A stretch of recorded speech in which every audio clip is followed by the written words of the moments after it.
প্রতিদিন নিত্য নতুন ভালোবাসার গল্প পেতে, দেখতে এবং শুনতে আমাদের চ্যানেলটি সাবস্ক্রাইব করে পাশে থাকা বেল আইকনটি ক্লিক করুন। মনে থাকে যেন কথাগুলো। তুমি কিন্তু আমায় কথা দিয়েছো, আমায় না জানিয়ে আবার চলে যেও না কিন্তু। অপারেশন থিয়েটার থেকে বেরিয়ে যেন তোমায় দেখতে পাই। আমার জন্য অপেক্ষা করো। এই প্রাপ্তি, শোন, তোর কি মন খারাপ?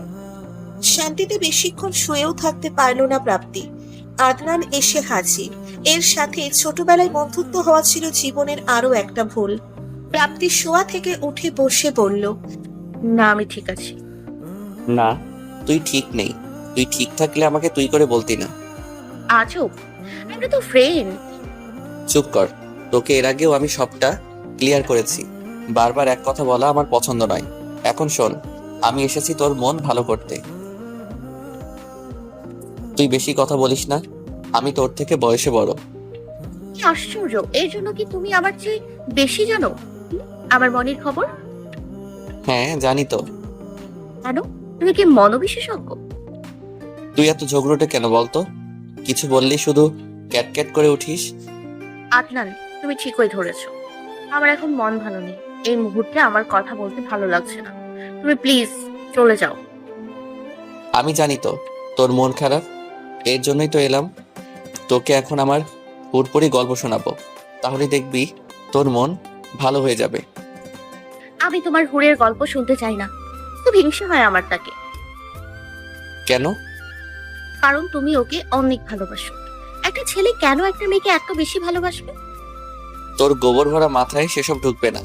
আমার হুর কত বুদ্ধিমতী তুই জানিস? না, জানতেও চাই না। তুমি এখন যাও প্লিজ। প্রাপ্তি গায়ে কাঁথা টেনে অন্য পাশ ফিরে শুয়ে পড়ে। আদনান মেকি রাগ দেখিয়ে বলে, শুনলি না তো? না শুনলে নাই, থাক তুই মন খারাপ করে। আমার কি তাতে? আমার এত সময়ও নেই, বুঝলি? আদনানও উঠে যায়। ঘর থেকে বের হওয়ার মুহূর্তে মুখোমুখি দেখা হয়ে যায় রাইহানের সঙ্গে। অজান্তেই রাইহানের মনের ভেতর ক্রোধ সৃষ্টি হয় আদনানকে প্রাপ্তির রুম থেকে বের হতে দেখে। আদনান অবশ্য কোনো প্রক্ষেপ করেনি। বাতাসের তোড়ে সেও একটু আধটু শুনেছে প্রাপ্তি এবং রাইহানের সম্পর্কের ব্যাপারে। তবে বিষয়টা এখনো ক্লিয়ার নয়। প্রাপ্তিকেও সে এসব ব্যাপারে কখনো কিছু জিজ্ঞেস করেনি। যদি তার শোনা কথা ভুল হয়ে থাকে তাহলে প্রাপ্তি বাড়িতে তুলকালাম একটা কাণ্ড বাঁধিয়ে বসবে। শেষমেশ দুই বাড়িতেই শুরু হবে অশান্তি। রাইহানকে এই সময়ে এই বাড়িতে দেখে মনে মনে একটু সন্দেহ হলেও বুঝতে দিল না আদনান। সহাস্যে জিজ্ঞেস করলো, কি খবর? কখন এলে? রাইহানের চোয়াল শক্ত হয়ে এলো। অজান্তেই সে আদনানকে সহ্য করতে পারে না। প্রাপ্তির সাথে সম্পর্ক হওয়ার থেকে তো আরো বেশি সহ্য করতে পারে না। সে একটা ছেলে হয়ে আর একটা ছেলের অনুভূতি, চোখের ভাষা এসব বুঝতে পারে। তার অবচেতন মন কেন জানি বলে প্রাপ্তির প্রতি আদনানের অন্য কোনো অনুভূতি রয়েছে। সে আদনানের প্রশ্নের কোনো উত্তর না দিয়ে প্রাপ্তির রুমে যাওয়ার জন্য উদ্যত হলো। সেই মুহূর্তে সামনে হাত রেখে বাধা দেয় আদনান। রাইহান তার ক্লাস ভারী কণ্ঠে বলে উঠল, পথ আটকালে কেন? আদনান হাসলো, ভদ্রতার সূচক হাসি। সে বলল, এখন তো প্রাপ্তির রুমে যাওয়া যাবে না। কারণটা কি জানতে পারি? ও এখন ঘুমাচ্ছে। সমস্যা নেই, আর্জেন্ট দরকার আমার। বললাম তো যাওয়া যাবে না এখন। তাছাড়া বাইরের মানুষ অসময়ে ওর রুমে এলাও না। রাইহানের রাগ হলো ভীষণ। অপমানের শরীর রেড়ি করে উঠল। চোয়াল শক্ত করে ক্ষিপ্ত কণ্ঠে বলল, তাই নাকি? তাহলে তুমি কে? তুমি তো বাইরের মানুষ। আমি বাইরের মানুষ? তা না তো কি, ওর ফ্যামিলি মেম্বার তো নাও। তা নয়, কিন্তু ছোট থেকে আমরা একে অপরকে চিনি, জানি। আমাদের আগে থেকে আমাদের পরিবার পরিচিত, এসব জানো নিশ্চয়ই। আমি সবই জানি। প্রাপ্তির সাথে যে তুমি আমাকে সহ্য করতে পারো না এটাও আমি জানি। এটা তোমার ভুল ধারণা। তোমাকে অসহ্য করার মতো কোনো কারণ নেই।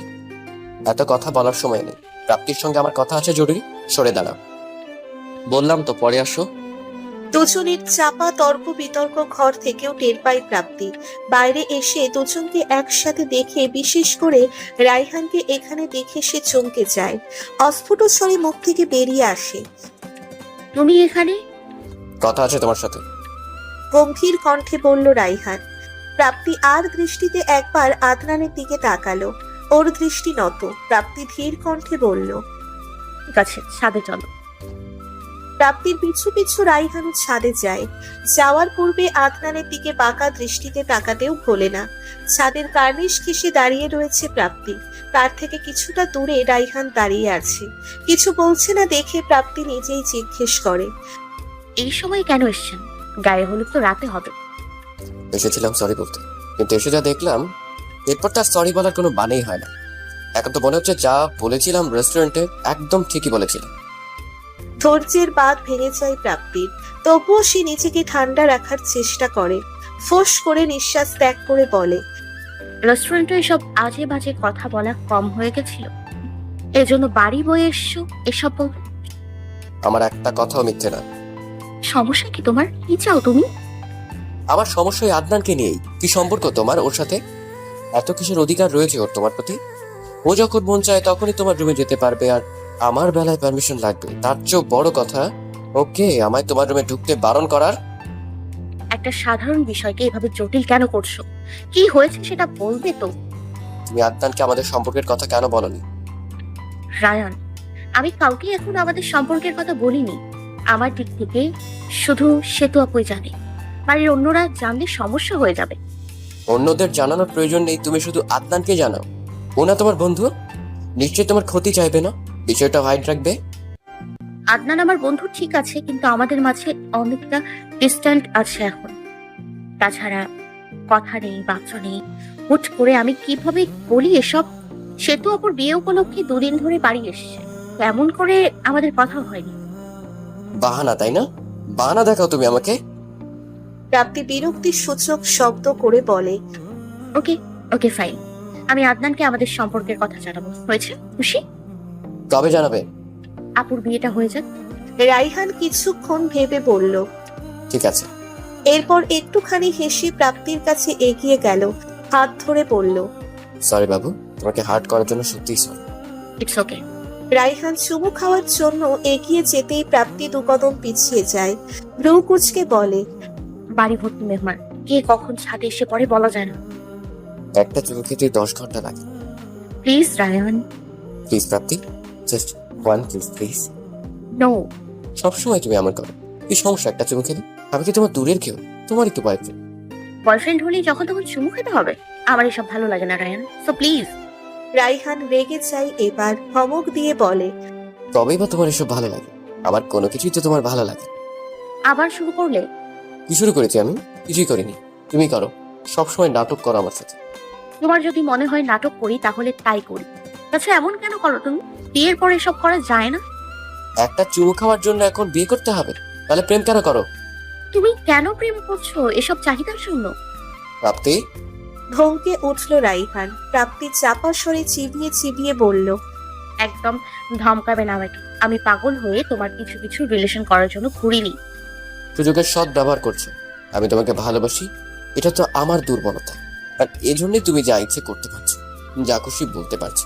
আমারই উচিত হয়নি তোমায় এত ভালোবাসি। কত বেটার বেটার স্মার্ট সুন্দরী মেয়েরা আমার জন্য পাগল, আর সেখানে আমি মেজাজই খারাপ হয়ে যাচ্ছে। আনস্মার্ট কোথাকার। রাইহান রাগ দেখিয়ে ছাদ থেকে নেমে যায়। প্রাপ্তি সেখানেই দাঁড়িয়ে আছে। এই টক্সিক রিলেশনশিপটা এগিয়ে নিতে নিতে সে হাঁপিয়ে যাচ্ছে। মাত্র 3 মাসের রিলেশনশিপ দুজনের, এখনই এই অবস্থা। বিয়ের পর না জানি কি হবে। আসাদ রহমান অফিস থেকে বাড়ি ফিরছেন মাত্র। অফিস বাড়ির কাছে হওয়াতে লাঞ্চ সে বাসায় এসেই করে। রেহেনা রহমান ভাত বেড়ে দিয়ে পাশে বসে আছেন। ভাতের লোকটা মুখে তুলে আসাদ রহমান বললেন। আদনান কোথায়? দেখছে না যে? ওই বাড়িতে গেছে। জগ থেকে গ্লাসে পানি ঢালতে ঢালতে বললেন রেহেনা বেগম। আসাদ রহমান একটু রাগী স্বরেই বললেন। সে তো ওর কি হয়?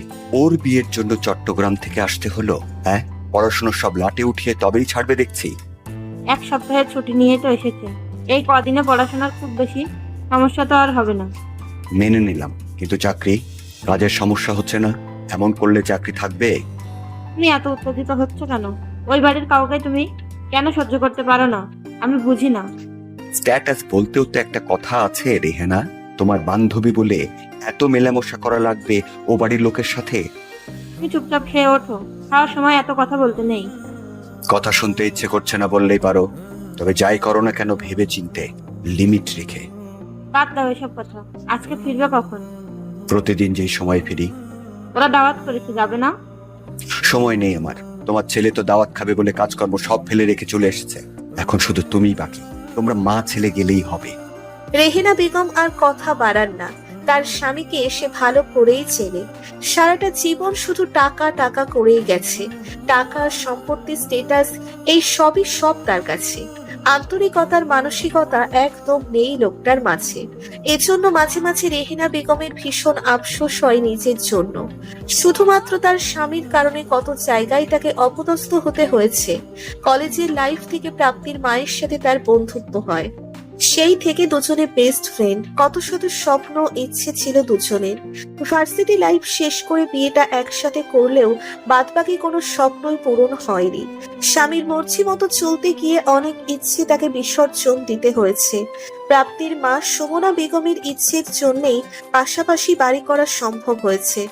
আসাদ রহমান এই বাড়িটা করার পরই প্রাপ্তির বাবা ফিরোজ ইসলাম স্ত্রীর আবদারে এখানে 2 তলার একটা ফ্ল্যাট তৈরি করেন। নিচতলায় অবশ্য সুমনা বেগমের ভাই তার পরিবার সহ থাকে। সেই সুবাদে সেতুর বিয়েতেও আদনান এবং রেহেনা বেগম এত আনন্দিত। আসাদ রহমান খেয়ে চলে যাওয়ার পর হাতের কাজকর্ম সেরে রেহেনা বেগম ওই বাড়িতে চলে যান। হাতে হাতে কাজ করেন তিনিও। সন্ধ্যায় গায়ে হলুদের অনুষ্ঠান শুরু হয়। আদনান ও তার বন্ধুরা মিলে অনুষ্ঠান একদম শুরুতেই মাতিয়ে তোলে। সেতু সেজে গুজে স্টেজে বসে আছে। পাশে তার বন্ধু বান্ধবও রয়েছে। সেতু অবশ্য রাইহানের আসার অপেক্ষা করছিল। প্রাপ্তির মুখে সে রাইহানের আচরণ সম্পর্কে শুনেছে। তার আদরের বোনের সাথে এহেন আচরণ তার একদম সহ্য হয়নি। তাই তার বিশেষ দিনেও সে অধীর আগ্রহে রাইহানের জন্য বসে আছে, এর একটা বিহিত করবে বলে। অপেক্ষার প্রহর শেষ করে রাইহান এলো হাসি মুখে। সেতু উঠে গিয়ে রাইহানকে টেনে এক সাইডে নিয়ে গেল। আরে আরে, করছিস কি? পালাবি নাকি আমায় নিয়ে? মজা করে বলল রাইহান। প্রাপ্তিকে কি বলেছিস তুই? প্রাপ্তির কথা শুনে হাসি মিলিয়ে যায় রাইহানের।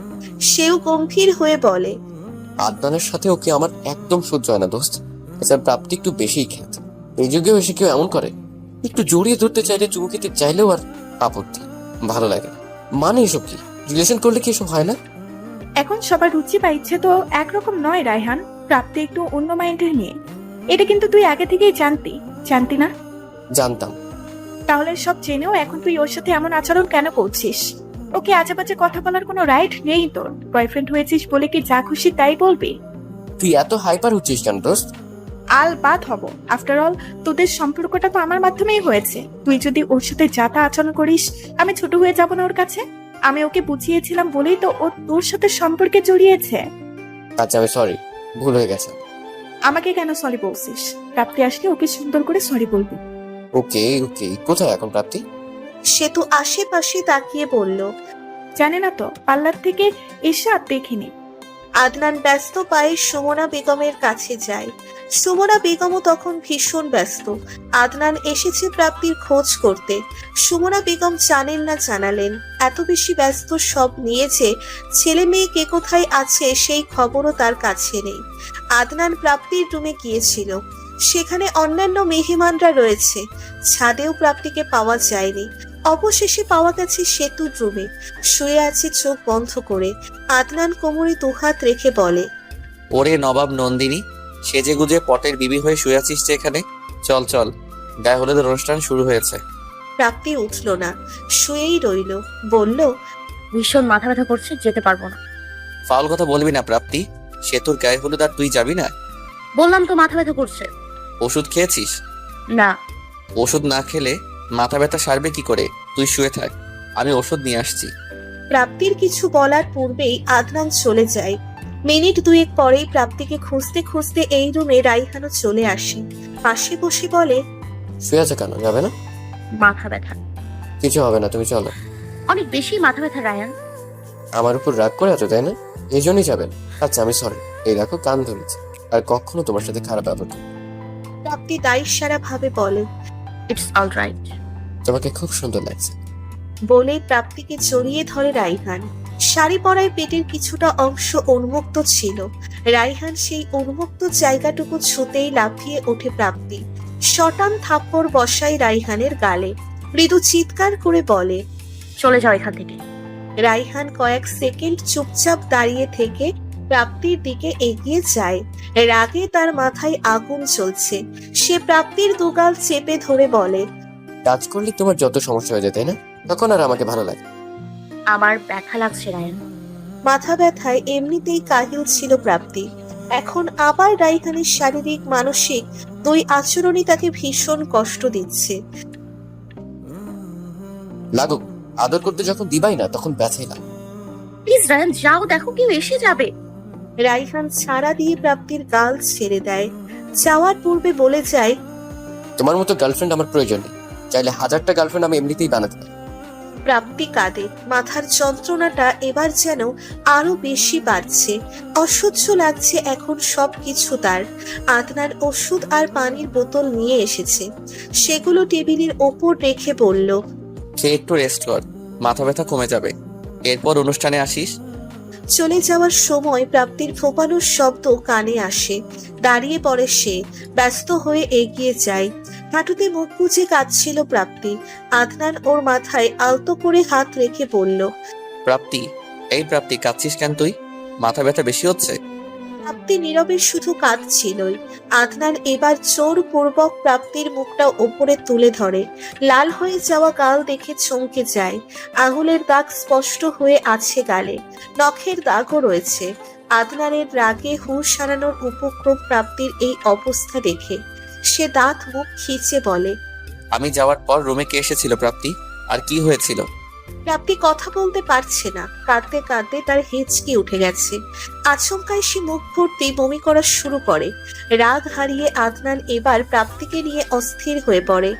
মাথায় হাত রেখে চেয়ারে হেলান দিয়ে বসে আছে আদনান। তার চোখে মুখে ক্রোধ ও চিন্তা উভয়ই আছে। সুমনা বেগম নারিকেল তেল আর পানি মিশিয়ে প্রাপ্তির মাথার স্ক্যাল্পে আলতো করে ঘষে দিচ্ছেন। মেয়ের হঠাৎ এমন অসুস্থতায় তিনি নিজেও কিছুটা চিন্তিত। আদনানের কাছে খবর পেয়ে ছুটে এসেছিলেন তিনি। ঘরদোর পরিষ্কার করে এখন প্রাপ্তির মাথার কাছেই বসে আছে। তুই এখনো এখানে বসে আছিস কেন? বাইরে যা, সবার সাথে সময় কাটা। প্রাপ্তির মাথায় হাত বুলাতে বুলাতে বললেন সুমনা বেগম। আদনান চোখ মুখ শক্ত করে বলল, ভালো লাগছে না। তোর কি হয়েছে? কিছু হয়নি। বলে উঠে দাঁড়ায় আদনান। একটা বার শুধু প্রাপ্তির মুখের দিকে তাকিয়ে বাইরে চলে যায়। প্রাপ্তিবিহীন সেতুর গায়ে হলুদের অনুষ্ঠান সম্পন্ন হয়। সেতু বেশ কয়েকবার সবার কাছে প্রাপ্তির খোঁজ করেছিল। আদনান জানিয়েছে সিম্পল মাথা ব্যথা তাই আসেনি। কিন্তু অনুষ্ঠান শেষে প্রাপ্তির কাছে আসার পর বিষয়টা মোটেও সেতুর কাছে সিম্পল মনে হয়নি। একদিনেই ছিল প্রাপ্তির সে কি বিধ্বস্ত অবস্থা। নিজে ক্লান্ত থাকা সত্ত্বেও সে অনেকক্ষণ যাবৎ রাত জেগে প্রাপ্তির কাছে বসে থাকে। একটা সময় প্রাপ্তির পাশেই ঘুমিয়ে পড়ে। রাত আনুমানিক 2:30 কি 3টা বাজে। ছাদে একা একা পায়চারি করছে আদনান। সেই যে রাত 1টায় কারেন্ট চলে গেছে এখনো আসেনি। গরমে রুমে টেকা যাচ্ছিল না, তাই ছাদে চলে এসেছে। আকাশও যেন গুমট মেরে আছে। চাঁদ নেই, তারা নেই, ঘুটঘুটে অন্ধকার চারিদিকে। কেমন যেন নিস্তব্ধ পরিবেশ। হাঁটতে হাঁটতেই সে প্রাপ্তির কথা ভাবে। ছোট থেকেই দুজনের দা কুমড়ার সম্পর্ক ছিল। একজন আরেকজনের সাথে কখনোই মিলত না। রেহেনা বেগম কিংবা সুমনা বেগম যদি কখনো একজনকে রেখে অন্যজনকে আদর করত, তাহলে সেদিন বাসায় ভাঙচুর থেকে শুরু করে ভূমিকম্প পর্যন্ত হয়ে যেত। বয়সের পার্থক্য কখনো ওদের মস্তিষ্কে হানা দিতে পারেনি। কতবার পরীক্ষার সময় প্রাপ্তি দোয়া করেছিল আদনান যেন অ্যাক্সিডেন্ট করে, পরীক্ষা যেন না দিতে পারে। এর একটা কারণও অবশ্য আছে। প্রাপ্তির সঙ্গে আদনানের যখনই ঝগড়া হতো, আদনান একটা কথাই বলতো, বেশি বকবক করবি না, একদম মাথায় তুলে আছাড় মারবো। আমি তোর চেয়ে বড়, জানিস না? মা বাবাও সব সময় বলতো, আদনান তোমার বয়সে বড়, মারামারি ঝগড়া এসব কেন করো? তুই করেও বলবে না। প্রাপ্তির ভীষণ রাগ হতো। বয়সে বড় বলে কি মাথা কিনে নিয়েছে নাকি? তাই সে খুব করে চাইতো আদনানের অ্যাক্সিডেন্ট হোক, পরীক্ষা দিতে না পারুক। ক্লাস গ্যাপ যাক ইত্যাদি ইত্যাদি। বদদোয়া হোক বা যেটাই হোক, একদিন সত্যি সত্যি আদনান রাস্তায় বাইকের সাথে অ্যাক্সিডেন্ট করলো। বাম পা এবং ডান হাতে বেশ আঘাত পেয়েছে। তখন তার জেএসসি পরীক্ষার মাত্র 1.5 মাস বাকি ছিল। ওই অবস্থায় পরীক্ষা দেওয়াটা সম্ভব ছিল না বলে পরীক্ষা দিতে পারেনি, যার ফল স্বরূপ আদনানের 1 বছর নষ্ট হয়। প্রাপ্তি কেন জানি আদনান অ্যাক্সিডেন্ট করার পর খুশি হতে পারেনি, বরং সে লুকিয়ে লুকিয়ে খুব কান্না করেছিল। আদনান যখন এসএসসি পরীক্ষা দেবে তখন একদিন মুখ ফসকে প্রাপ্তি বলে ফেলেছিল, আমায় কখনো রাগাবি না, এমন বদয়া দেবো দেখবি সত্যি সত্যি আবার অ্যাক্সিডেন্ট করবি। আদনান অবাক হয়ে জিজ্ঞেস করেছিল, মানে কি? প্রাপ্তি তখন সব খুলে বলে। আদনান হতবাক, শত্রু তো মনে হয় না এমন কামনা করে কখনো। সে ক্রুদ্ধ হয়ে বলল, তুই তো আচ্ছা অসভ্য মেয়ে, এসব বদদোয়া করতি? আর শোন, তোর বদদোয়া টদদোয়া কিছু লাগেনি, এটা আমার ভাগ্যেই ছিল। প্রাপ্তি ভেঙচি কাটে। আদনান বলে, ভেঙচি কাটিস আর যাই করিস, এত খুশি হওয়ারও কিছু নেই। আমি এখনো তোর থেকে বয়সে বড় এবং ক্লাসেও এগিয়ে আছি, ভুলে যাস না। দুজনের এত ঝগড়া আর মারামারি কমে এলো আদনান যখন চট্টগ্রাম বিশ্ববিদ্যালয়ে চান্স পেয়ে চট্টগ্রাম চলে গিয়েছিল। তখন থেকে আদনানের প্রতি প্রাপ্তি অন্যরকম টান অনুভব করত। আদনান অবশ্য এসব কিছু ভাবে না, উল্টে তার মাঝে দাম্ভিকতা এসে ভর করেছিল। ছুটিতে যেইবার ঢাকায় এলো তখন প্রাপ্তিকে কাট কাট গলায় বলেছিল, আমাকে খবরদার তুই করে বলবি না, তুমি করে বলবি। তখন থেকেই পরিবর্তন আসে একটু একটু করে। ভুল ক্রমে প্রাপ্তি কখনো কখনো তুইও বলে ফেলে, তবে এখন আর আগের মতো ঝগড়া ঝাঁটি নেই। বাড়িতে ফিরলে আদনান প্রায়ই প্রাপ্তির পেছনে লেগে থাকে, ঝগড়া করার চেষ্টা করে। তবে প্রাপ্তি এখন আর আগের মতো ঝগড়ুটে নেই। সে এখন চুপচাপ শান্ত স্বভাবের হয়ে গেছে। তবে কখনো বাড়াবাড়ি মাত্রায় রেগে গেলে তখন ওকে সামলানো মুশকিল হয়ে পড়ে। বর্তমানে আদনান চট্টগ্রাম বিশ্ববিদ্যালয়ে অনার্স ফাইনাল ইয়ারে পড়াশোনার পাশাপাশি একটা কোম্পানিতে জবও করে। প্রাপ্তি ঢাকাতেই ন্যাশনালে অনার্স প্রথম বর্ষে পড়ছে। অতীতের স্মৃতিচারণ করতে করতে আদনান আনমনে কিছুটা হাসে। ছোটবেলার দুষ্টুমির কথাগুলো মনে পড়ে যায়। সে এগিয়ে যায় প্রাপ্তিদের বাড়ির ছাদের দিকে। দুটো বাড়ি পাশাপাশি হওয়ায় মাঝখানে গ্যাপ একদম কম। চাইলেই এই ছাদ থেকে ওই ছাদে যাওয়া যায়। সে রেলিং এর কাছাকাছি যাওয়ার পর নারী অবয়ব দেখতে পায় অন্ধকারে। ভ্রু কুঁচকে কিছুক্ষণ তাকিয়ে থেকে জিজ্ঞেস করে, কে ওখানে? কোনো সারা শব্দ পাওয়া গেল না। আদনান ফের আবারও ডাকে, এবারও কোনো সারা শব্দ নেই। এবার সে নিজেই ছাদ টপকে প্রাপ্তিদের ছাদে যায়। একটু একটু করে এগিয়ে যেতে যেতে বিড়বিড় করে বলে, লা হাওলা ওয়ালা কুওয়াতা ইল্লা বিল্লাহ। ওইটা কে রে? তবুও কোনো উত্তর পাওয়া গেল না। আদনান এবার জোরে সরেই বলল, ওই কে? কথা বলে না কেন? আদনান, আমি। বিরক্তিতে নাক মুখ কুঁচকে বলল প্রাপ্তি। ও তুই? আমি ভাবলাম কোন ভূত পেতনি। প্রাপ্তি কিছুই বলে না। আদনান ওর পাশে দাঁড়িয়ে বলে, তুই এত রাতে ছাদে কি করিস? হাওয়া খাই। এত খাস তাও তো মোটা হস না।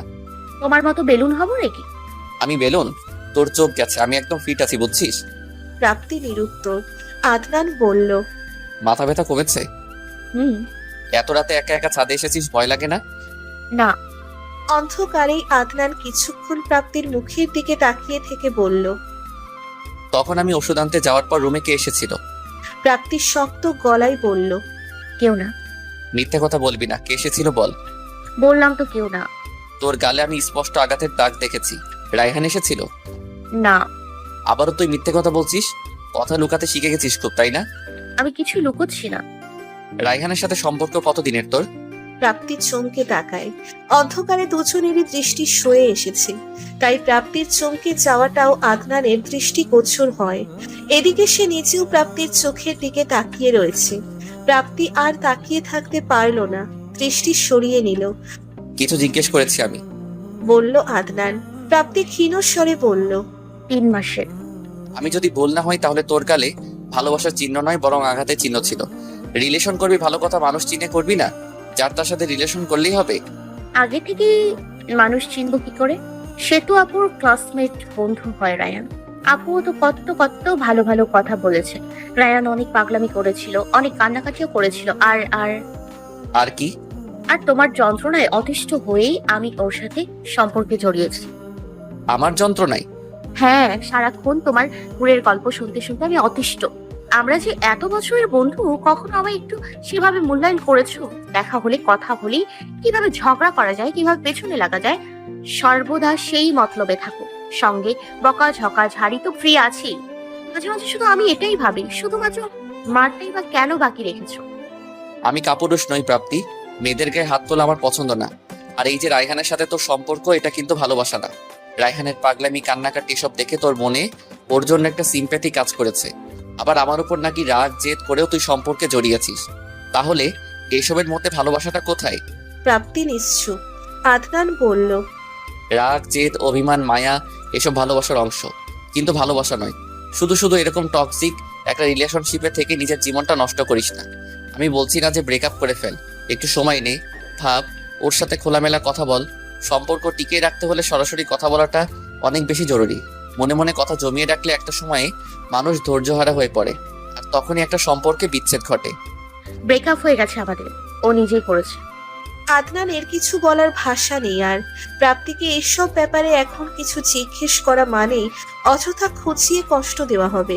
তাই সে একটু নড়ে চড়ে সোজা হয়ে দাঁড়ালো, ঘাড় এদিক সেদিক বাঁকিয়ে বলল, ঘরে যা। পরে এখনই যাবি? রাত কয়টা বাজে খেয়াল আছে কোনো?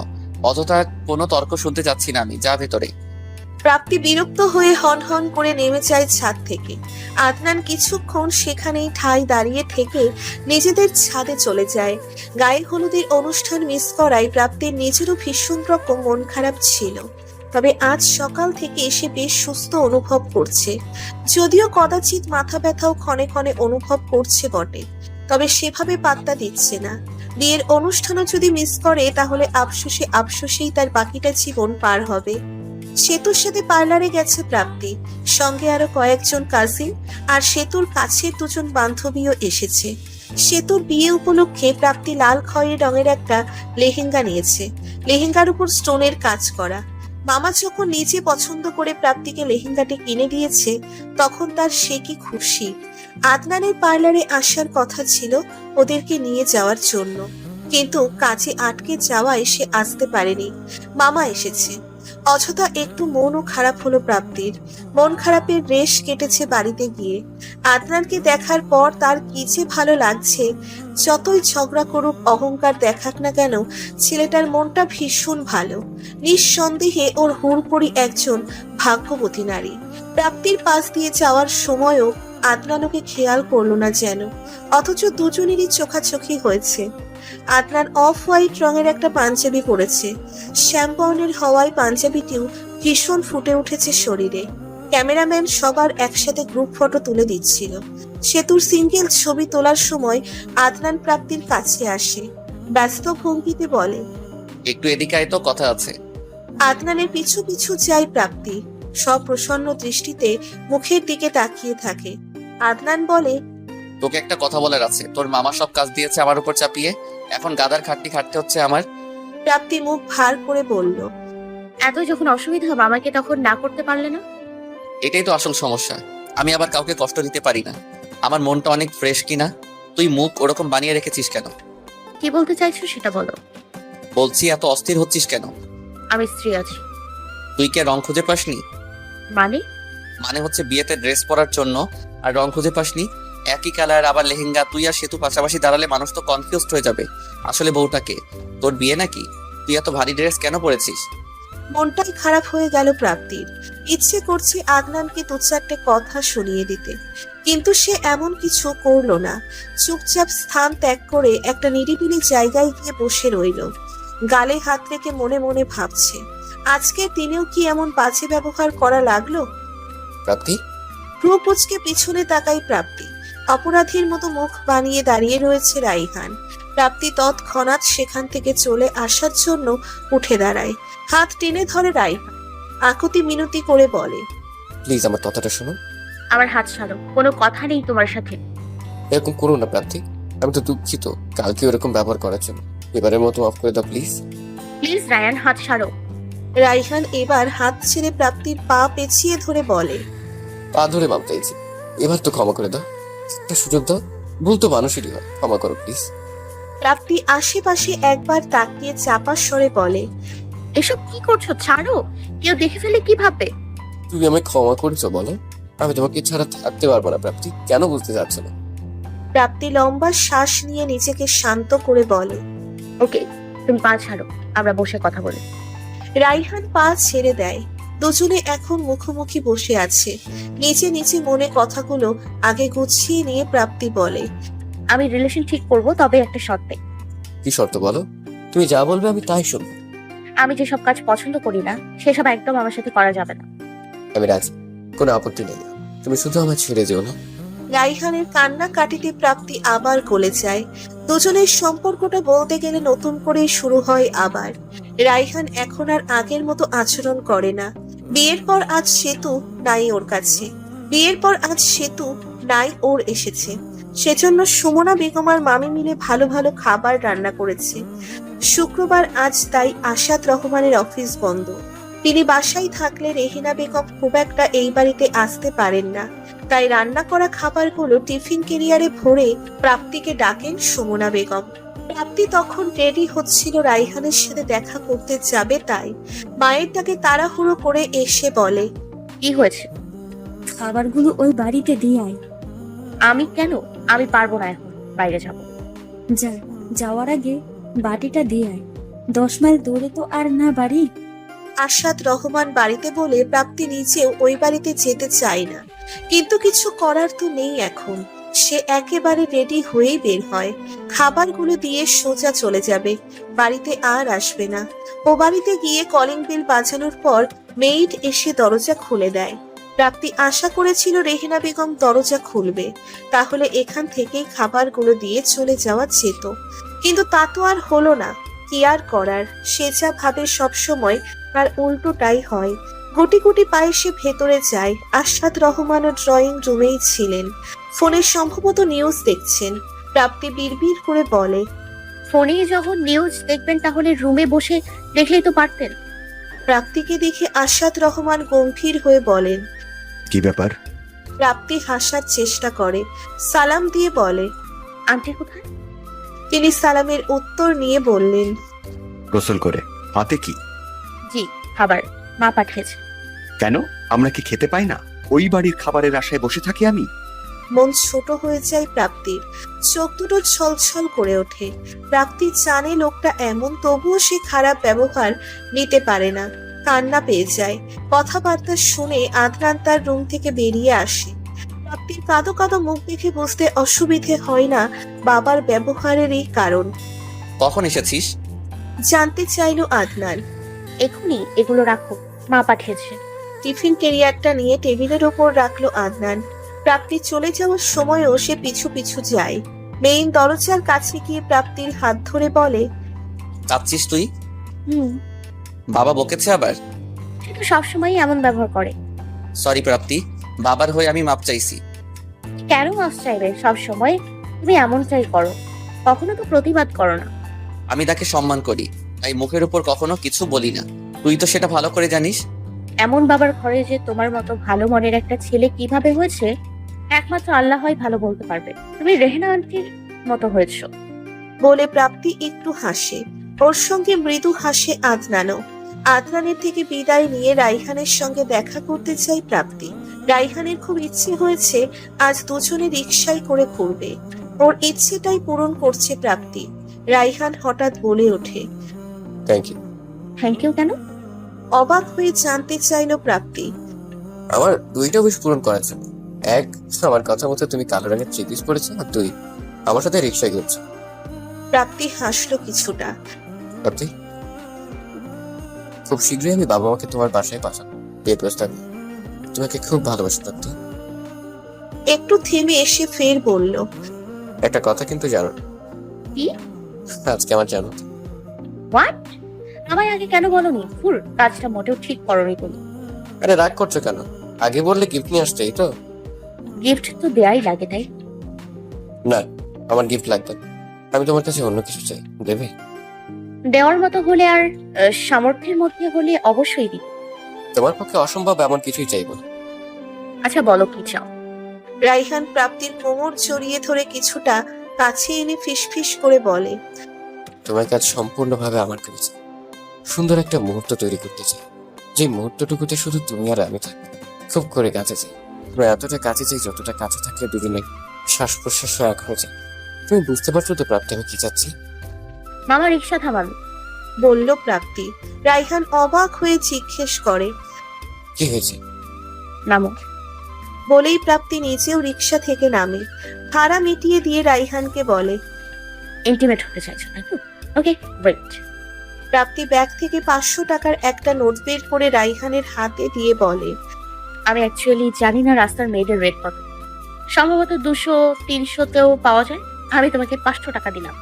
সুন্দরী দেখে একটা মেয়েকে ভাড়া করে নিজের চাহিদা মিটিয়ে নিই। প্রাপ্তি, মৃদু চিৎকার করে ওঠে রাইহান। আওয়াজ নিচে, একদম আমার সাথে চেঁচিয়ে কথা বলবে না। রাস্তাঘাটে কোনো রকম সিন ক্রিয়েট করতে চাচ্ছি না আমি। একটা কথা কান খুলে শুনে রাখো, আমি ভদ্র ফ্যামিলির মেয়ে। কোনো রাস্তার মেয়ে নই যে তোমার সাথে বিছানায় শুয়ে করবো। তোমার ইন্টেনশনই তো শরীর পাওয়া, তাই না? তো যাও না রাস্তায় পতিতালয়ে, এতে তোমারও চাহিদা মিটবে আর ওদেরও কিছু টাকা ইনকাম হবে। অযথা ভদ্র পরিবারের মেয়েদের পেছনে কেন পড়ে থাকো? আর হ্যাঁ, আজকের পর থেকে খবরদার আমার সাথে যোগাযোগ করার চেষ্টা করবে না। কোনো ক্যারেক্টারলেস ছেলের সাথে আমি সম্পর্ক রাখবো না। আকাশের রং আজ অদ্ভুত রকমের। কোথাও আকাশি রং তো আবার কোথাও সাদা মেঘের ভেলা। রোদের তাপ নেই একদম। মৃদু বাতাসে মনটা সতেজ লাগতেছে। আর নিজেকেও প্রাপ্তিরাজ অনেক হালকা হালকা মনে হচ্ছে।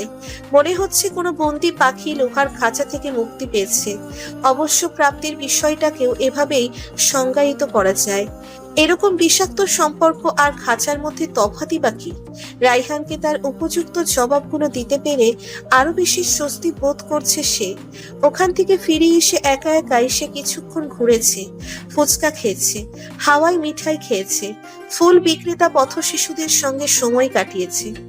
সব মিলিয়ে দারুণ একটা সময় কাটিয়েছে আজ সে, যেখানে কোনো ধরা বাঁধা নিয়ম ছিল না, কোনো চাহিদা ছিল না।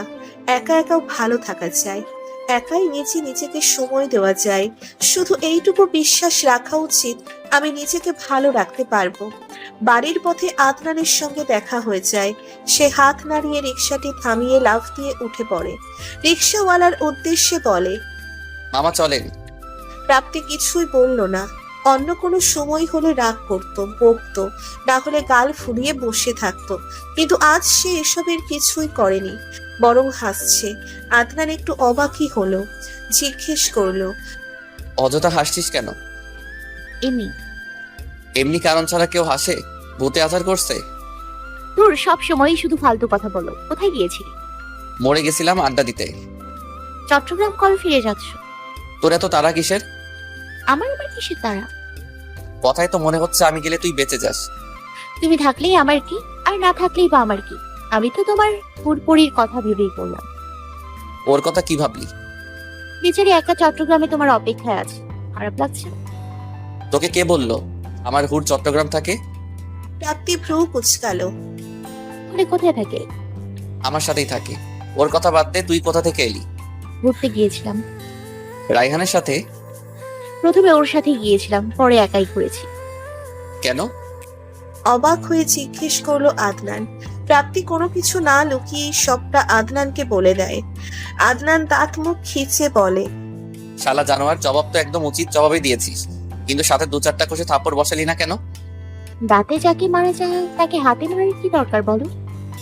নেক্সট টাইম বেয়াদবটার কথায় আবার গলে যাস না প্রাপ্তি। আকল নাকি? এরপর আর যদি যোগাযোগ করার চেষ্টা করে তখন সত্যিই মার খাবে। আদনান হাসছে দেখে প্রাপ্তি জিজ্ঞেস করে। হাসছো কেন? তোর রাগ আর সাহস দেখে। আমি তো তোকে সেই বাচ্চাই ভাবতাম, এখন দেখছি না তুই অনেক বড় হয়ে গেছিস। প্রাপ্তি কিছু বলল না, আদনান নিজেই বলল। চা খাবি? বাড়িতেই তো এসে পড়লাম। সমস্যা নেই, রিক্সা গড়িয়ে টং দোকানে যাই, চল। প্রাপ্তি কয়েক সেকেন্ড ভেবে রাজি হয়ে যায়। রিক্সা আবার উল্টো পথে চলা শুরু করে। ঘুরে ফিরে রাতে বাড়ি ফেরার পরে সর্বপ্রথম সেতুর সঙ্গে প্রাপ্তির দেখা হয়। ভাবসাব দেখে মনে হচ্ছিল এতক্ষণ যাবৎ ওর জন্যই অপেক্ষা করছে। প্রাপ্তিকে দেখা মাত্রই চিলের মতো ছো বেড়ে নিয়ে গেল রুমে।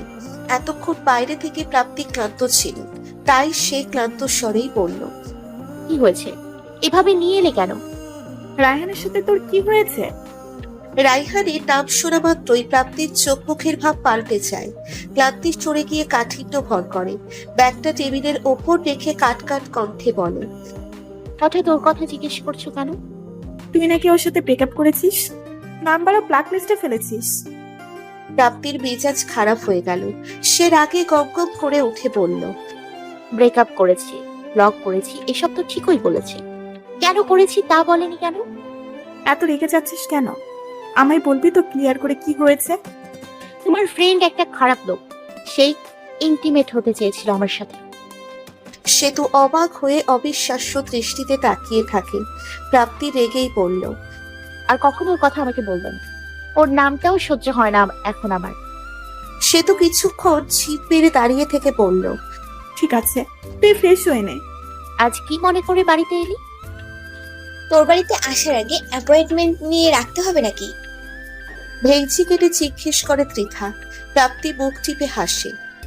কোনো কারণ ছাড়া তোরা বাড়িতে আসিস না। ঝটপট বলে ফেল এখন উদ্দেশ্য কি? অঙ্কিতা বিছানায় শুয়ে পড়ল। ভাবলেশহীন ভাবে বলল, তোর বয়ফ্রেন্ড গতকাল রাতেই ফোন করেছিল। বয়ফ্রেন্ড মানে রায়ান? ত্রিধা বলল, এমন ভাবে বলছিস মনে হচ্ছে রায়হান ভাইয়া ছাড়াও তোর আরো 5-6টা বয়ফ্রেন্ড আছে। তোয়ালে রেখে মুখে ফেস পাউডার মাখতে মাখতে প্রাপ্তি উত্তর দিল। ওর সাথে এখন আর আমার কোনো সম্পর্ক নেই। ভূত দেখার মতো চমকে যায় অঙ্কিতা আর ত্রিধা। কত বাধা বিপত্তি কাঠখড় পড়িয়ে তবেই না রাইহান প্রাপ্তির মন পেয়েছিল। এ কথা তো বন্ধুমহলের সকলেই জানে। সেখানে ব্রেকআপ হয়েছে শুনে বিস্ময়েরও যে অন্ত থাকবে না, এটাই তো স্বাভাবিক। নিশ্চিত কণ্ঠেই অঙ্কিতা বলল, কিন্তু কেন? প্রাপ্তির সব ঘটনা খুলে বলল দুই বান্ধবীকে। ত্রিধা রেগে বেগে বলল, এভাবে ছেড়ে দিয়েছিস কেন শালাকে? দুইটা করে মোট 4টা থাপ্পড় ওই অসভ্যটাকে দেওয়া উচিত ছিল। ওর সামনে আর দাঁড়িয়েই থাকতে পারছিলাম না ত্রিধু, ঘৃণা লাগছিল ভীষণ। তুই একটা এই তো আমাকে এসব কিছুই বলেনি। ফোন দিয়ে কান্নাকাটি করে বলেছে তোর সাথে ঝগড়া হয়েছে, তাই নাকি কথা বলিস না, ব্লক করে রেখেছিস। আমি আর তিনা যেন তোকে বোঝাই, হাতে পায়ে ধরাটা বাকি ছিল রে ভাই। সকালে যেন তোর কাছে আসি, হেনা তেনা। এক নিঃশ্বাসী কথাগুলো বলে থামলো অঙ্কিতা। প্রাপ্তি বিরক্ত হয়ে বলল, বাদ দে এখন ওর কথা। আর কখনো ফোন বা মেসেজ দিলে ব্লক দিস। ত্রিধা বলল, ব্লক তো দেবই, তার আগে ডিটারজেন্ট দিয়ে ওয়াশ করব ভিতরটাকে। ঠিক আছে, এসব পরে হবে। আমি কিন্তু খেয়ে আসিনি, নাস্তা এখানেই করব। অঙ্কিতা বলল। তোরা ডাইনিয়ে গিয়ে বস, আমি আসছি। অঙ্কিতা আর ত্রিধা প্রাপ্তির রুম থেকে বের হতে ড্রয়িং রুমে আদনানের সাথে দেখা হয়ে যায়। আদনানের চোখ মুখ দেখে মনে হচ্ছে ভীষণ রেগে আছে, কিন্তু ওদেরকে দেখেই আবার হাসলো। আরে আরে, সকাল হতে না হতে সুন্দরীদের সঙ্গে দেখা। কেমন আছো তোমরা? ভালো আছি ভাইয়া, আপনি কেমন আছেন? আর ভালো থাকা। ওই পেতনিটা কোথায়? ফোন অফ কেন ওর? জানি না তো, ঘরেই আছে এখন। বের হবে না? হ্যাঁ। তাহলেও নিজেই আসো, আমি ততক্ষণে তোমাদের সাথে গল্প করি। খেয়ে এসেছো নাকি খাবে? খাইনি। গুড, আমিও খাইনি। চলো একসাথে খাওয়া যাক। ডাইনিং রুমে তিনজনে একসাথে বসে আদনান সুমনা বেগমকে ডেকে নাস্তা দিতে বলে। বাড়ির আর সবাই এখনো ঘুমিয়ে। প্রাপ্তির বাবা তো আরো আগেই অফিসে চলে গেছে। সুমনা বেগম ওদেরকে নাস্তা দিয়ে পাশেই বসলেন। আদনান খাওয়ার পূর্বে জিজ্ঞেস করলো, তুমি খেয়েছো আন্টি? আমি এত সকালে খাই নাকি, 10টার পরে খাবো। হাই তুলতে তুলতে বললেন তিনি। তাহলে অযথা এখানে কেন বসে আছো? বারবার হাই তুলছো, মানে এখনো তোমার ঘুম হয়নি? এরপর সে হাত ঘড়িতে সময় দেখে ফের বলল, 8:30 বাজে মাত্র, যাও গিয়ে ঘুমাও। আরে তোদের কিছু লাগলে এগিয়ে দেবে কে? আমরাই নিতে পারবো, তুমি গিয়ে রেস্ট করো তো, যাও। সুমনা বেগম হেসে বললেন। পাগল ছেলে। তিনি চলে যাওয়ার পর আদনান ফিসফিস করে বলে, কেন পাঠিয়ে দিয়েছি জানো? অঙ্কিতা বিরস্ব মুখে বলে, ফ্লার্ট যে করবে শিওর, কেন পাঠালেন তা জানি না। তা ঠিক আছে, কিন্তু তোমার মুখ বেলুনের মতো চুপসে আছে কেন? অঙ্কিতা অসহায় ভাবে তাকিয়ে থাকে। মনে মনে আদনানকে সে ভীষণ পছন্দ করে, কিন্তু ভাগ্য এতই করুণ যে পছন্দ করার কথাটিও সে কখনো আদনানকে জানাতে পারবে না। বলবেই বা কি করে? ধর্ম যে আলাদা। এছাড়া আদনান কখনোই ওদেরকে সেভাবে ট্রিট করেনি।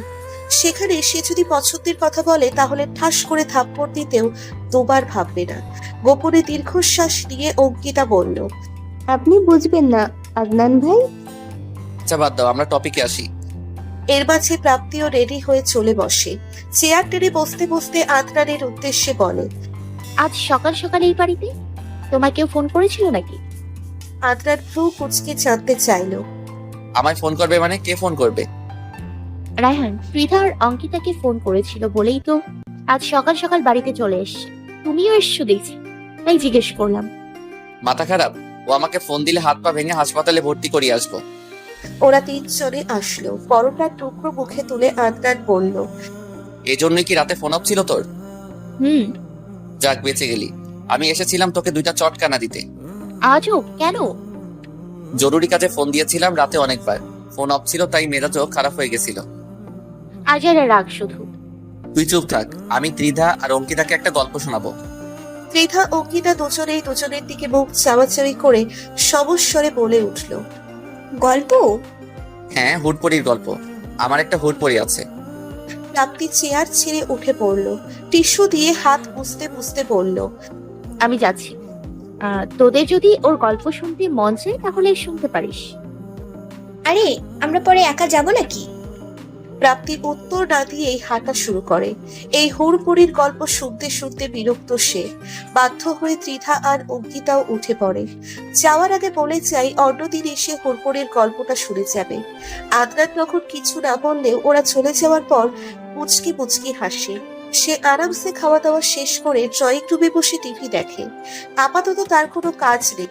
11টা নাগাদ বের হয়ে বন্ধুদের সাথে বাইরে আড্ডা দিতে যাবে। সুমনা বেগম ঘুম থেকে উঠে আদনানকে ড্রয়িং রুমে পায়। আয় নাস্তা করে যা।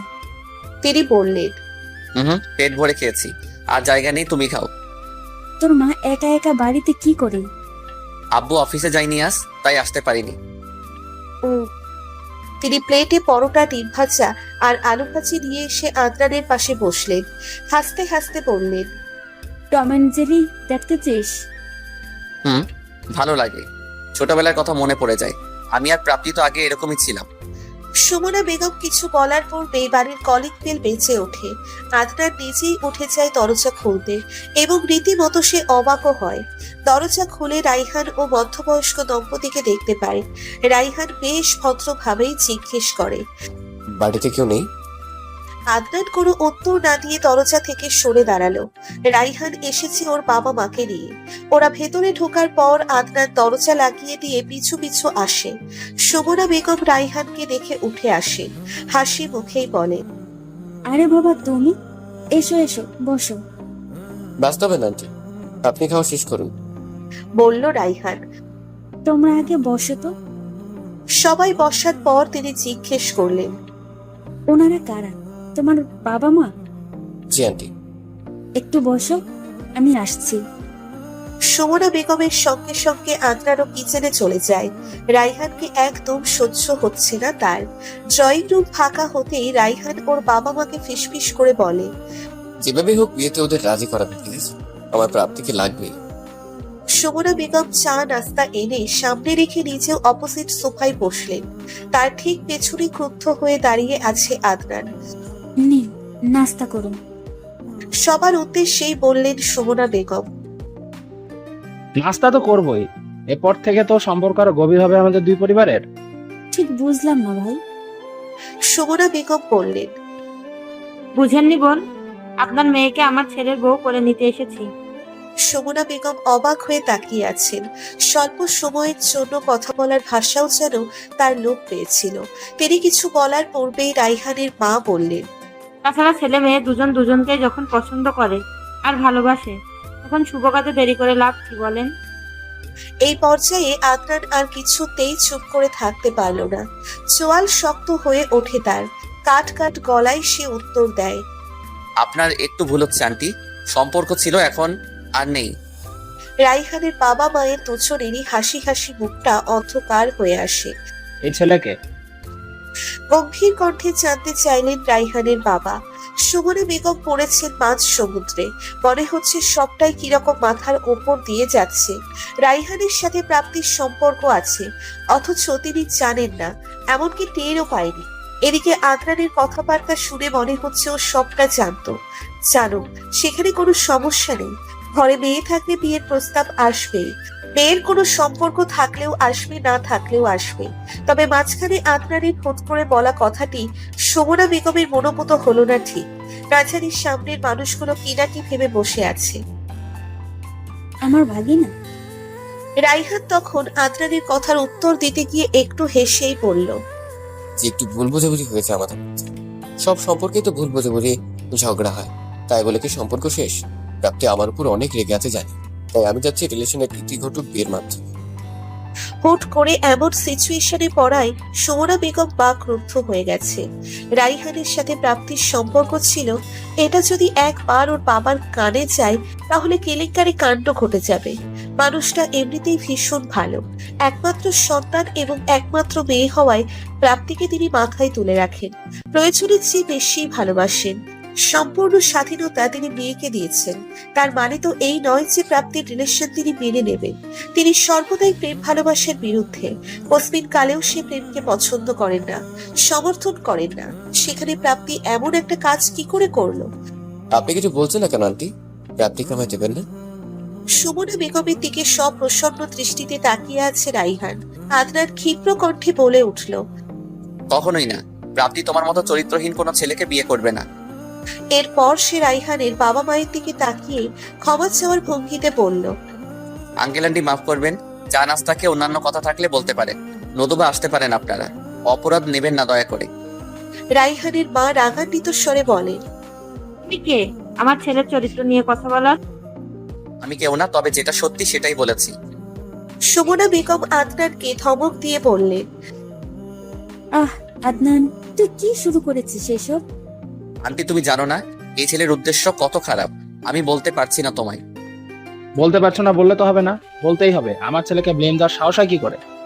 বললেন রাইহানের বাবা। রাইহান বিষয়টাকে ধামা চাপা বা আটকানোর চেষ্টা করেও পারল না। ওর বাবা মা দুজনেই খেপে গেছেন। বাবা চেঁচিয়ে চেঁচিয়েই বললেন, এখানে যেচে অপমানিত হতে আসিনি আমরা, বিয়ের প্রস্তাব নিয়ে এসেছিলাম। আমাদের বংশ টাকা পয়সা কিসের কমতি আছে? কিচ্ছুরি নেই। আমার ছেলে দেখতে শুনতে মাশাআল্লাহ শিক্ষিত। এমন ছেলের জন্য, এমন পরিবারের ছেলের জন্য কি মেয়ের অভাব পড়েছে বলে ধারণা? বরঞ্চ আপনাদের মেয়ের চেয়েও বেটার মেয়ে রয়েছে। সবকিছু ছেড়ে ছুড়ে শুধুমাত্র ছেলের পছন্দ বলে এই বাড়িতে বিয়ের প্রস্তাব নিয়ে এসেছি। এখানে আপনার ভাগিনা না কে এসে আমাদের এভাবে অপমান করছে? আদনান বেশ শান্ত হয়েই বলল, সত্যি কথা সবসময় একটু তেতোই হয় আঙ্কেল। তাছাড়া আমি যথেষ্ট ভদ্রভাবে সুন্দর করে কথা বলেছি। তবুও আপনি যখন এতগুলো কথা বললেন, বংশের টাকার ছেলের এত গুণগান গাইলেন, তখন সত্যিটা না হয় আমি বলেই দেই। আপনার সব কথাই ঠিক মেনে নিলাম। আপনার ছেলে সুন্দর, শিক্ষিত, এগুলো ঠিক আছে। সমস্যাটা হচ্ছে গিয়ে আপনার ছেলের চরিত্রে। টাকা না থাকলেও ডাল ভাতকে সুখে থাকা যায়, কিন্তু চরিত্র খারাপ হলে ইহকাল পরকাল দুটোই জাহান্নাম হয়ে যায়। আপনার ছেলের চরিত্র এতই ভালো যে যাকে সে ভালোবাসি বলে দাবি করছে, যাকে সে বিয়ে করবে বলে এই বাড়িতে প্রস্তাব নিয়ে এসেছে, সেই তাকে আপনার ছেলে তার জন্মদিন উপলক্ষে একদিনের জন্য চেয়েছে। যেমন তেমন ভাবে চাইনি, ফিজিক্যালি ইন্টিমেট হতে চেয়েছে। এটাকে আপনি ভালোবাসা বলবেন? একটা মেয়ে একটা ছেলেকে সত্যিকার অর্থে ভালোবাসলে কি চাই জানেন? সম্মান আর শ্রদ্ধা। কিন্তু আফসোস, প্রাপ্তি এমন এক ছেলেকে ভালোবাসলো যে সম্মান তো দেবে দূরের কথা, উল্টো বিয়ের আগেই ইন্টিমেট হতে চেয়েছে। আপনাদের সামনে আমার মুখে এসব কথা হয়তো শুনতে বড্ড তিতকুটে লাগছে, কিন্তু I am sorry to say, আপনাদের এবং প্রাপ্তির পরিবারের জানা উচিত কেমন ছেলে এসেছে প্রাপ্তিকে বিয়ে করতে। কথাগুলো শুনে রাইহানের বাবা মা দুজনেই বিস্মিত হয়ে রাইহানের দিকে তাকায়। অপরাধীর মতো মাথা নিচু করে রেখেছে রাইহান। সুমনা বেগম স্তব্ধ। বাসার কলিং বেলের শব্দ সকলেই একটু নড়েচড়ে বসে। আদনান গিয়ে দরজা খুলে দেয়। সেতু এসেছে। আদনানের রাগান্বিত চোখ মুখ দেখে জিজ্ঞেস করে, কি হয়েছে? রেগে আছো কেন? আদনান কোনো উত্তর না দিয়ে ভেতরে চলে আসে। সেতু পিছু পিছু আসে, আর এসে উপস্থিত রাইহান ও ওর বাবা মাকে দেখে বেশ অবাকই হয়। অস্ফুট স্বরে রাইহানের উদ্দেশ্যে জিজ্ঞেস করে, তুই এই বাড়িতে? রায়হান আর প্রাপ্তির যে সম্পর্ক ছিল এটা জানতিস তুই? প্রশ্নটি করে থমথমে দৃষ্টিতে সেতুর দিকে তাকিয়ে রইলেন সুমনা বেগম। সেতু থতমত খেয়ে একবার সুমনার দিকে আর একবার আদনানের দিকে তাকায়। রাইহানের বাবা মা উঠে পড়ে তখন। কোনো কিছু না বলেই দুজনে বাড়ি থেকে বেরিয়ে যায়। রাইহানও বিনা বাক্যে উঠে পড়ে। আদনান ওর সঙ্গে যায়। বাড়ির বাইরে গিয়ে হাত টেনে ধরে মুখোমুখি দাঁড়ায়। শার্টের কলার ঠিক করে দিতে দিতে বলে, মানুষের খারাপ হওয়ার একটা লিমিট থাকে, কিন্তু তুমি লিমিটলেস। উদ্দেশ্য সফল হয়নি বলে ডিরেক্ট বাড়িতে বিয়ের প্রস্তাব নিয়ে এসেছো। কারণ তুমি তো ভালো করে জানো ওই ঘটনার পর প্রাপ্তি আর কখনোই তোমার কাছে ফিরে যাবে না। ওর দেওয়া জবাবগুলো নিশ্চয়ই তোমার ইগোতে লেগেছে। আর তাই উদ্দেশ্য সফল করার জন্য হোক কিংবা রিভেঞ্জ নেওয়ার জন্য হোক, বুটি হিসেবে বিয়ে নামক সম্পর্কটাকে বেছে নিয়েছো। আমি কি ঠিক বলছি? আদনানের হাত সরিয়ে দিয়ে রাইহান বলল, সবকিছুতে তুমি কেন বাধা হয়ে দাঁড়াচ্ছ বলো তো? ভালোবাসো তুমি প্রাপ্তিকে? আদনান বাঁকা হাসে, বলে, তুমি এবং তোমার উদ্দেশ্য সৎ হলে কখনোই আমি বাধা হয়ে দাঁড়াতাম না। কোনো অসৎ দৃষ্টি আমি প্রাপ্তির উপর পড়তে দেব না। আর হ্যাঁ, ভুলেও আর কোনো নতুন বুদ্ধি আটতে যেও না প্রাপ্তিকে পাওয়ার জন্য। তাহলে কিন্তু ফল সত্যি ভালো হবে না। সেদিন প্রাপ্তি তোমাকে সুযোগ দিয়েছিল, আর আজ আমি দিচ্ছি। আমি আবার অতটাও ভালো মানুষ নই। নেহাতি বাড়ি বয়ে এসেছো, সঙ্গে আবার তোমার বাবা মাও আছে। মূলত প্রাপ্তির কোনো বদনাম না হোক, এজন্যই আজ সুস্থভাবে যেতে দিচ্ছি। পরের বার একই ভুল করলে নিজ দায়িত্বে হাসপাতালে ভর্তি করিয়ে আসবো। কাজটা ভালো করলে না। তোমার ধারণাও নেই আমি প্রাপ্তির সাথে ঠিক কি কি করতে পারি। এক্স্যাক্টলি, তাই তো আমিও বলি প্রাপ্তির সাথে খারাপ কিছু করার পূর্বে নিজের বোনের কথাটাও মাথায় রেখো, কেমন? আগেই বলেছি আমি মানুষটা খুব একটা ভালো নই। এখন আসতে পারো। বলেই আদনান ভেতরে গিয়ে দরজাটা শব্দ করে লাগিয়ে দেয়। ড্রয়িং রুমে গিয়ে দেখে সেতু সুমনা বেগমের পায়ের কাছে বসে কান্নাকাটি করছে। সুমনা বেগমের চোখেও পানি। আদনান কিছুটা সাহস সঞ্চয় করে বলল, কান্নাকাটি করুন আন্টি। ভালোবাসা কখন কার প্রতি হয়ে যায় কেউ কি এটা বলতে পারে? তাই বলে তোরা সব জেনেও এভাবে লোকালি আমার থেকে? ও না হয় ভয়ে বলেনি, কিন্তু তোরা কেন আমাকে জানিস না? আর যদি প্রাপ্তি এই সম্পর্কে অনেক বেশি সিরিয়াস থাকতো তাহলে কি হতো? তাহলে তো সেদিন ঠিকই রায়হানের প্রস্তাবে রাজি হয়ে যেত। হয়নি তো, আল্লাহ বাঁচিয়েছে না। আল্লাহ ওর সাথে ছিল। মানুষ ভুল করে, প্রাপ্তিও ভুল মানুষের সাথে সম্পর্কে জড়িয়ে ভুল করে ফেলেছে। এবারের মতো ক্ষমা করে দাও। আর প্লিজ ওই বাড়িতে আসার পর ওর সাথে কোনো রকম রাগারাগি করো না। দুপুরে বাড়ি ফেরার পথে প্রচন্ড মাথা ব্যথা ধরেছে প্রাপ্তির। আজ রোদের এত বেশি উত্তাপ যে মনে হচ্ছে মাথা ফেটেই যাবে। ত্রিধা আর অঙ্কিতা প্রাপ্তিকে নিয়ে গাছের ছায়ায় বসে। টং দোকান থেকে 3 কাপ চা পান করে। প্রাপ্তির কোনো কিছুই ভালো লাগছে না। মনে হচ্ছে একটু ঘুমোতে পারলে ভালো লাগবে, কিন্তু এখনো বাড়িতে যাওয়ার জন্য অনেকটা পথ বাকি। অঙ্কিতা প্রাপ্তির কাঁধে হাত রেখে বলল, বেশি খারাপ লাগছে দোস্ত। প্রাপ্তি দুহাতে মাথা ধরে বসে আছি। ত্রিধা গিয়ে 1 বোতল ঠান্ডা পানি কিনে আনে। প্রাপ্তির মাথাটা নিচু করে মাথায় পানি ঢেলে দেয়। ওড়না দিয়ে চুলগুলো দুজনে মুছেও দেয়। এখন কি একটু ভালো লাগছে দোস্ত? জিজ্ঞেস করলো ত্রিধা। প্রাপ্তির একটুও ভালো লাগছে না। ক্রমশ শরীর যেন দুর্বল হয়ে আসছে। গায়ের তাপমাত্রাও বাড়ছে। মনে হচ্ছে শরীর থেকে গরম ধোঁয়া বের হচ্ছে। জ্বর আসবে কিনা কে জানে, কিন্তু প্রাপ্তি আর ত্রিধার এত আন্তরিকতা দেখে সত্যিটা বলতে খারাপ লাগলো প্রাপ্তির। তাই সে মিথ্যে করেই বলল, হ্যাঁ, একটু ভালো লাগছে এখন। অঙ্কিতা জানতে চাইলো। আদনান ভাইকে একটা ফোন করব? প্রাপ্তি বলল, আরে না, একটা রিক্সা ঠিক কর, একাই যেতে পারবো। কত যে একা যেতে পারবি তা তো বুঝতেই পারছি।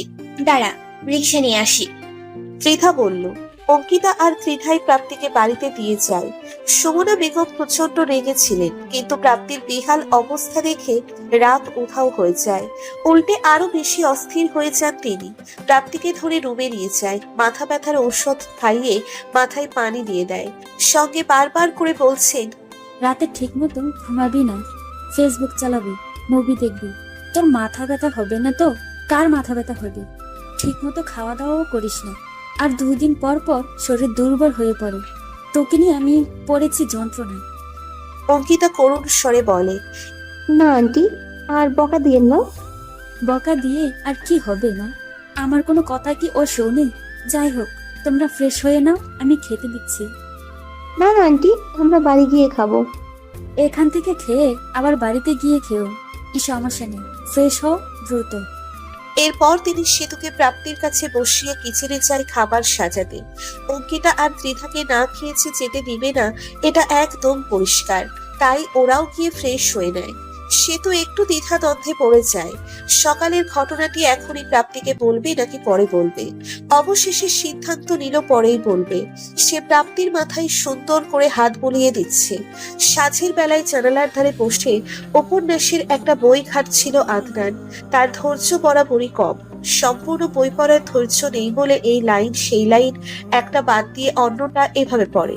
কখনো কখনো বইয়ের সম্পূর্ণ সারমর্ম বুঝতে পারে, তো কখনো আবার কিছুই বোঝে না। এসব নিয়ে অবশ্য তার কোনো মাথা ব্যথাও নেই, তার যা স্বভাব সে তো তাই করবে। রুমানা বেগম রুমে আসেন তখন, চাপা স্বরে ছেলের উদ্দেশ্যে বলেন। প্রাপ্তিদের বাড়িতে কি করেছিস আজ? আদনান প্রকোচকে বলে।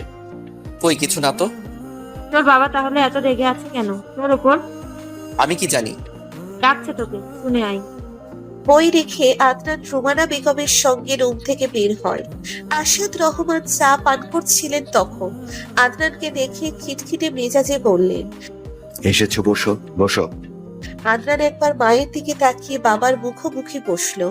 চায়ের কাপ রেখে আসাদ রহমান ছেলের উদ্দেশ্যে কর্কশ কণ্ঠে বলল। তোমার সমস্যা কি আদনান? তুমি সেতুর বিয়ে উপলক্ষে এসেছো, আমি কিছু বলিনি, কিন্তু এসে উল্টাপাল্টা ঝামেলায় নিজেকে জড়াচ্ছ কেন? আদনান কণ্ঠস্বর নিচু করে বলল। আমি কি করেছি আব্বু? কি করেছো জানো না? প্রাপ্তির জন্য নাকি বিয়ের প্রস্তাব এসেছিল আজ। তুমি সেখানে অযথা কেন তর্ক করতে গিয়েছো? আব্বু সেখানে আমার কথা বলাটা জরুরি ছিল। কোনো জরুরি কিছু ছিল না। ওদের মেয়ে, ওরা বুঝবে। তোমার এত মাথা ব্যথা কিসের? মা ছেলের জান বের হয়ে যায় ওই পরিবারের জন্য। আদনান কিংবা রুমানা বেগম কেউই কিছু বললেন না। আসাদ রহমানও ক্ষণকাল নিশ্চুপ থেকে বললেন। তুমি চট্টগ্রাম কবে যাচ্ছ? আগামীকাল। খুব ভালো। দয়া করে নিজের ভালো বুঝতে শেখো, অন্যের ঝামেলা নিজের কাঁধে নিও না। বলে উঠে দাঁড়ালেন তিনি। তুমি এসব জানলে কি করে? আসাদ রহমান বাইরে যাওয়ার জন্য উদ্যত হয়েছিলেন। আদনানের প্রশ্ন শুনে দাঁড়িয়ে পড়েন, পিছু ফিরে তাকিয়ে বলেন। মনে করো বাতাসের সব কথা আমার কানে আসে। তোমাকে যা বলেছি সেসব মাথায় রেখো। তিনি চলে যাওয়ার পর রুমানা বেগম আদনানকে চেপে ধরে সব কিছু জানতে চায়। মায়ের কাছে সবটা ক্লিয়ার করে আদনান। প্রাপ্তি যে রিলেশন করতো এটা বিশ্বাস করতে রুমানা বেগমেরও একটু কষ্ট হয়েছে বটে, যদিও বড় কোনো অন্যায় সে করেনি। আসলে প্রাপ্তির থেকে কেউই এটা আশা করেনি। আদনানও বাড়ি থেকে বের হয়ে যায়, ওই বাড়ির খবর নেওয়া হয়নি। দুপুরের দিক দিয়ে বাড়িতে এসে ঘুমিয়েছিল, একটু আগে উঠেছে। যাওয়ার পথে জবা ফুলের গাছের সামনে দাঁড়িয়ে পড়ে। এই গাছটা প্রাপ্তি লাগিয়েছিল। দুইটা জবা ফুল গাছের চারা সে কিনে এনেছিল। একটা নিজেদের বাড়ির সামনে লাগিয়েছে, আর একটা আদনানদের বাড়ির সামনে লাগিয়ে দিয়েছিল। তবে সমস্যা বেঁধেছিল অন্য জায়গায়। প্রাপ্তির কাছে থোকায় থোকায় সাদা জবা ফুল ফুটলেও এতদিনেও আদনানদের কাছে কোনো ফুল ফোটেনি। এটা নিয়েও আদনান প্রাপ্তিকে কত কথা শুনিয়েছে। প্রায় সে বলতো, তুই একটা হিংসুটে প্রাপ্তি। হিংসা করে একটা বেটা জবা ফুল গাছ আমাদের বাড়ির সামনে লাগিয়ে দিয়েছিস, আর নিজেদের বাড়ির সামনে মহিলা জবা ফুল গাছ লাগিয়েছিস যাতে তোর গাছের ফুল দেখে জ্বলে পড়ে শেষ হয়ে যায়, তাই না? প্রথম প্রথম প্রাপ্তি কথাগুলো প্রতিবাদ করলেও একসময় আর কিছুই বলতো না। কেননা সে খুব ভালো করেই জানতো যতই সে বলুক যে কোন গাছে ফুল হবে আর কোন গাছে ফুল হবে না, এটা তো সে জানতো না। এসব আদনান কোনো কালেই বিশ্বাস করবে না। আজ গাছটি দেখে অতীতের কথাগুলো মনে পড়ে যায় আদনানের, আর মনেই সে হেসে ফেলে। হাসির কারণ হচ্ছে এতদিন সে অযথাই প্রাপ্তিকে বকত। কেননা এতদিন বাদে তাদের গাছটিতে একটা টকটকে রক্ত জবা ফুল ফুটেছে। পাতার আড়ালে থাকায় এতদিন চোখেই পড়েনি। আজ হঠাৎ করে দৃষ্টিটা একদম গাছের আড়ালে থাকা ফুলটার দিকেই পড়েছে।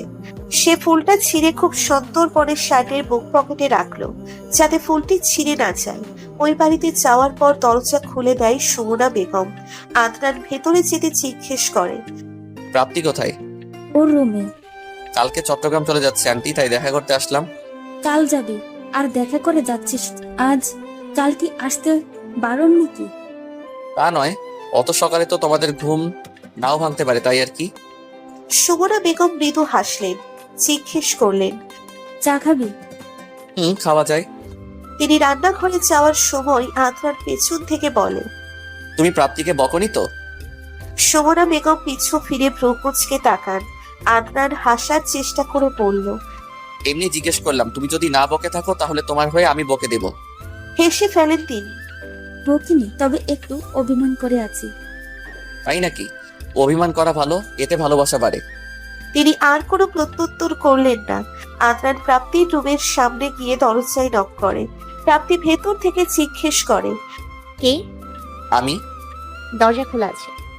আদনান রুমে গিয়ে দেখে প্রাপ্তি আতশোয়া হয়ে ফোন চাপছে।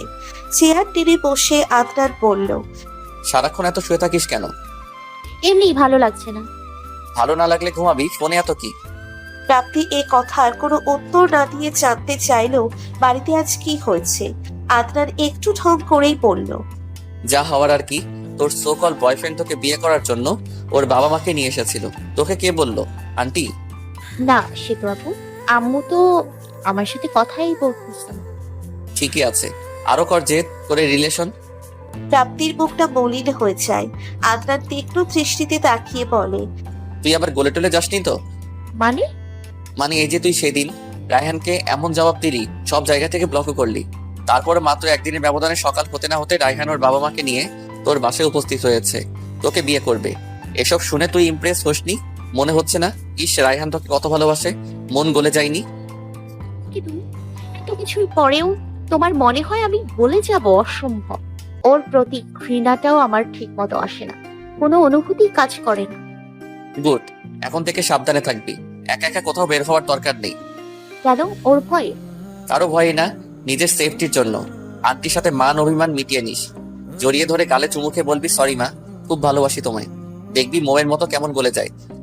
আদনানের কথা বলার ভঙ্গি দেখে প্রাপ্তি হেসে ফেলে। আদনান কপাল কুঁচকে বলে, এত হাহা হি হি করে হাসছিস কেন? তুই কি ভেবেছিস তোর হাসি খুব সুন্দর? একটু না, তোর চেয়ে তো আমার হুটপড়ির হাসি বেশি সুন্দর। প্রাপ্তি দুহাত জড়ো করে সামনে রেখে বলে, মাফ করো, জিন্দেগিটা আর তোমার সামনে হাসবো না, তবু তোমার হুড়ের গুণগান বন্ধ করো। তুই তো খুব হিংসুটে।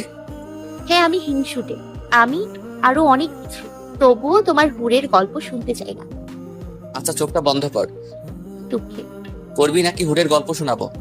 করছি। আদনান মুচকি হেসে বুক পকেট থেকে ফুলটা বের করে প্রাপ্তির কানের পিঠে গুজে দেয়। ফোনের ক্যামেরা অন করে একটু দূরত্ব রেখে প্রাপ্তির মুখ বরাবর সামনে ধরে বলে, এবার তাকা। প্রাপ্তির চোখ মেলে তাকায়। ক্যামেরায় দেখতে পায় তার এলোমেলো চুলের পাশে কানে গোছে থাকা টকটকে লাল ফুলটি। সে একটু কেমন যেন মায়া ভরা দৃষ্টিতে আদনানের দিকে তাকায়। আদনান হেসে বলে, তুই আমার রক্ত যাবা। আদনান চট্টগ্রামে চলে গেছে আজ 3 দিন। এই 3 দিনে প্রাপ্তি অতিষ্ঠ হয়ে উঠেছে। আদনান চলে গেছে ঠিক এজন্য নয়, বরঞ্চ রাইহানের মানসিক অত্যাচারে। বাড়ি থেকে বের হলেই ওর সঙ্গে দেখা হচ্ছে। হুটহাট কোত্থেকে চলে আসে কে জানে। প্রাপ্তির মনে হয় সর্বদা বোধ হয় ওর ওপর নজর রাখার জন্য লোকজন ঠিক করে রেখেছে রাইহান। বিরক্ত হয়ে ভার্সিটিতে যাওয়াও বন্ধ করে দিয়েছে প্রাপ্তি। তখন থেকে আবার শুরু হয়েছে ফোনের উপর জুলুম। একের পর নতুন নাম্বার থেকে ফোন দিচ্ছে আর প্রাপ্তি ব্লক করে রাখছে। বিরক্ত হয়ে সিমও খুলে ফেললো। রাইহান তাতেও সন্তুষ্ট হলো না। এবার সে হোয়াটসঅ্যাপে ওইসব নাম্বার থেকে কল মেসেজ করতে থাকে, ফেসবুক কমেন্ট করে, মেসেজ করে। প্রাপ্তি আর এসব নিতে পারছিল না। সে হোয়াটসঅ্যাপ আনইনস্টল করে ফেসবুক আইডিও ডিঅ্যাক্টিভ করে রাখে। কেউ ওর সাথে যোগাযোগই করতে পারবে না। ভাগ্যিস বাড়িতে ওয়াইফাই আছে, তাই বোরিংনেস কাটাতে সে ইউটিউবে গিয়ে গান, মুভি, ভিডিও দেখতে থাকে। তবে কোনো কিছুতেই স্বস্তি পায় না। এভাবে কতদিনই বা সে ঘরবন্দি হয়ে থাকবে? কতদিন সে সবার সাথে যোগাযোগ অফ রাখবে? রাইহানের এমন পাগলামি দেখে খারাপও লাগে। আবার সে এটাও বুঝতে পারে যে এই পাগলামিগুলো ভালোবাসা নয়, রাইহানের মনের ভিতরে চেপে থাকা রাগ ও জেদ। সত্যিকারের অর্থে সে প্রাপ্তিকে ভালোবাসে না, এটা প্রাপ্তি ওর চোখ দেখেই বুঝেছে। এছাড়া রাইহানের হাবভাব কিংবা কথাবার্তায়, আচরণে কোথাও ভালোবাসার আভাস অনুভব করেন। বিষয়টা সে ওর মা বাবাকেও জানিয়েছে।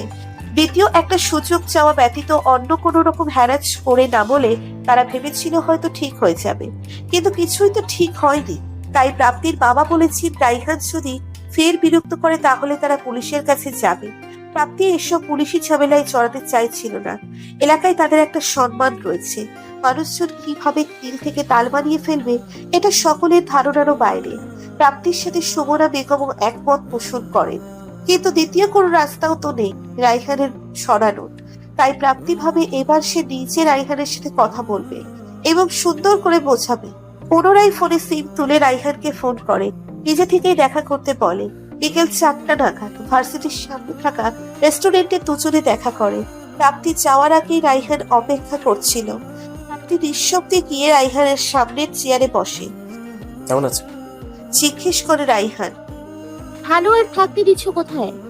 রাইহান বাঁকা হাসে, চেয়ারে পিঠ ঠেকিয়ে বলে, ব্যাক করতে বাধ্য হলে তাহলে? তোমায় কে বললো আমি ব্যাগ করতে এসেছি? আমি সবকিছু মিটমাট করতে এসেছি। রাইহানের কপালে ভাঁজ পড়ে, হাসার চেষ্টা করে বলে, মানে? মানে খুব সহজ, তোমার এইসব পেইন আর নেওয়া যাচ্ছে না। আমি বিরক্ত, তোমার প্রতি যেই অনুভূতি আমার ছিল সেটা আর নেই সেদিনের পর থেকে। কেন বুঝতে চাইছো না এই বিষয়টা? ভালোবাসি না আর আমি তোমাকে। রাইহান ভ্রু কুঁচকে বলে, তোমার কি বললো ভালোবাসার জন্য আমি তোমাকে ফিরে পেতে চাইছি? অপ্রস্তুত হয়ে বলে, মানে? আর আগে এটা বলো তো, আমার চোখে কি তুমি তোমার জন্য ভালোবাসা দেখতে পাও? না। জানি, কারণ আমি যে তোমায় ভালোবাসি না। যদি ভালোবাসতাম তুমি বুঝতে পারতে, তখন আর আমার থেকে দূরে থাকতে পারতে। তুমি সব বোঝো বলেই নিজেকে স্ট্রং করে রাখতে পারছো। তা আমার যে তোমাকে চাই, তোমাকে পাওয়ার জন্য কি না করেছি, বিয়ের প্রস্তাব পর্যন্ত নিয়ে গেলাম, এখানেও আদান বাধা হয়ে দাঁড়ালো। এখন আর কোনো ঝামেলা আমি চাচ্ছি না। তুমি যদি বলো বিয়ে করবে, তাহলে আমি তাতেও রাজি। যদি বলো বিয়ে করবে না, তাতেও সমস্যা নেই। কিন্তু কথা একটাই, তোমাকে আমার চাই, সেটা এক রাতের জন্য হলে। প্রাপ্তি স্তব্ধ হয়ে রাইহানের দিকে তাকিয়ে থাকে। কয়েক সেকেন্ড বাদে সজোরে থাপ্পড় বসায় রাইহানের গালে। রেস্টুরেন্টের উপস্থিত সবাই বিস্ময় নিয়ে তাকিয়ে থাকে। প্রাপ্তির চোখে পানি টলমল করছে অপমানে। সে দাঁতে দাঁত চেপে বলল, ভেবেছিলাম অল্প কিছু মনুষ্যত্ব হলেও তোমার মাঝে আছে, কিন্তু এখন তো দেখছি তুমি বিকৃত মস্তিষ্কের মানুষ। তোমার কি ধারণা তুমি ঠান্ডা মাথায় থ্রেট দিলেই আমি ভয় পেয়ে যাব, রাজি হয়ে যাব? ভেবেছিলাম তোমায় বুঝিয়ে বললে তুমি বুঝবে, কিন্তু এখন দেখছি তুমি শোধরানোর মতো ছেড়ে নাও। এবার সত্যিই আমি পুলিশের সাহায্য নিই। প্রাপ্তি বেরিয়ে যায় রেস্টুরেন্ট থেকে।